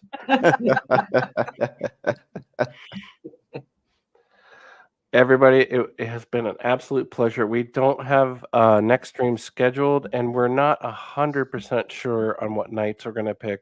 The problem is that there are so many good, talented, funny people streaming at the same times. We'll possibly move to Sundays. We'll possibly move to Wednesdays. Seems like going on after Mr. Brown is a good bet for us, but we're up against some stiff competition like Copa and some other good folks. So leave a comment in the chat what night works for you. Maybe you don't like some of these other streamers that we like. Hey, man. So let us know if you have a vote for when you want to see us again, and maybe YouTube's link will work with StreamYard next time. That'd be fun. Admire your optimism, sir. Whatever. Okay. Anybody else have anything they want to plug or add? There's a couple links in the description. I tried to link some stuff in the comments. I don't think I did a very good job of it, though. Probably because you're not a mod, and I don't know how that works. Oh, probably. That's true. Oh, look at there. It's all me. It's not you. I'm the white man. Thank in this you, Jamalema. Yeah, thanks a lot, Jamalema. You've been a recent charter subscriber, and I totally appreciate it. Princess Fiona says, FNT time works for me. Couldn't agree more. Honestly. I really don't watch that anymore. I don't know who does. We need more shouting. We need about 18 other people, and let's all shout over each other. Maybe Say MCU again. It just gets funnier every time I hear it. I mean, I nearly ruptured myself the last time I heard it. It was. Yeah, let's hear. What's it called? What do they always say?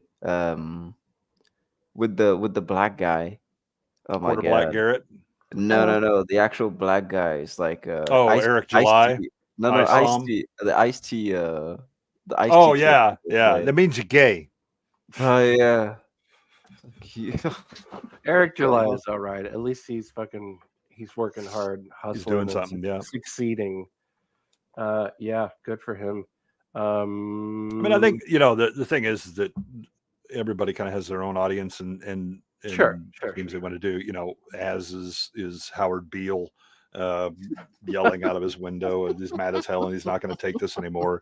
Disparu is angsty, snarky kid. Adderall boy. 30-something. No, that's XQC. XQC is definitely Adderall boy. Well, he may be meth. That's another level. Yeah. Okay. We'll say. Yeah. Well, we'll get Hassan on. Don't worry. Oh, please. Yeah. He'll be here for 5 minutes. Then he'll go cook a meal and you come back. I'll send him to therapy.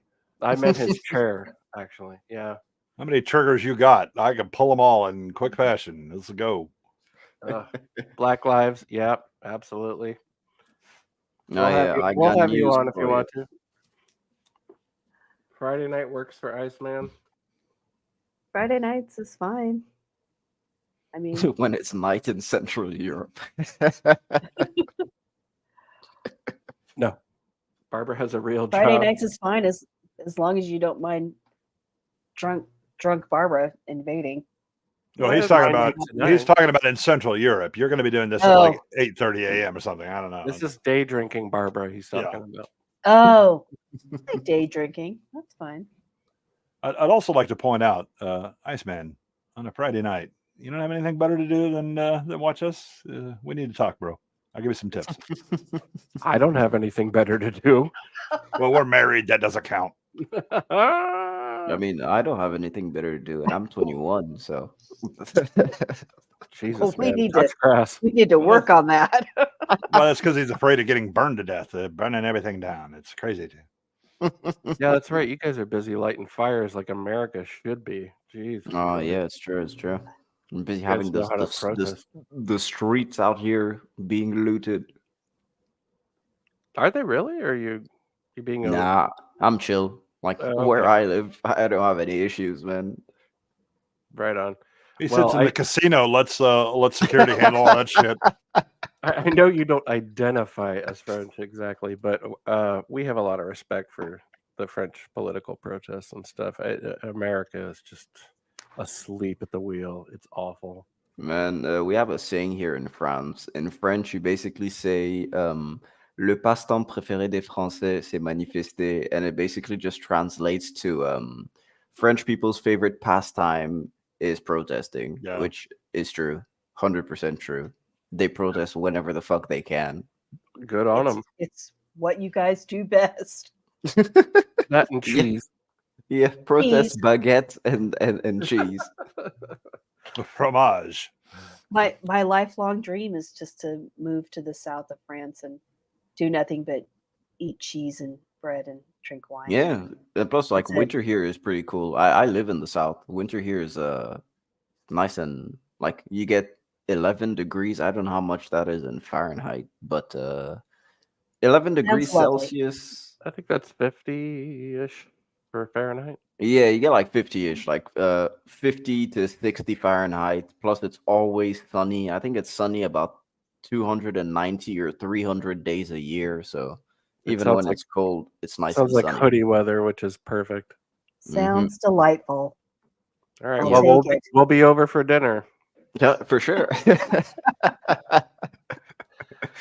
All right, everybody, thank you so much. Thank you so much for the chat. I know we started off a little bumpy. I'll figure it out. I'll watch a tutorial or something. And this was a great first stream. Thank you, everybody. Thank you all so much. We really do appreciate it. All right, and I've got a cute little outro, and we're done. Soon. That is timing. That is. Timing. And now, folks, it's time to say goodnight. We sincerely appreciate your patronage and hope we've succeeded in bringing you an enjoyable evening of entertainment. Please drive home carefully and come back again soon. Good night.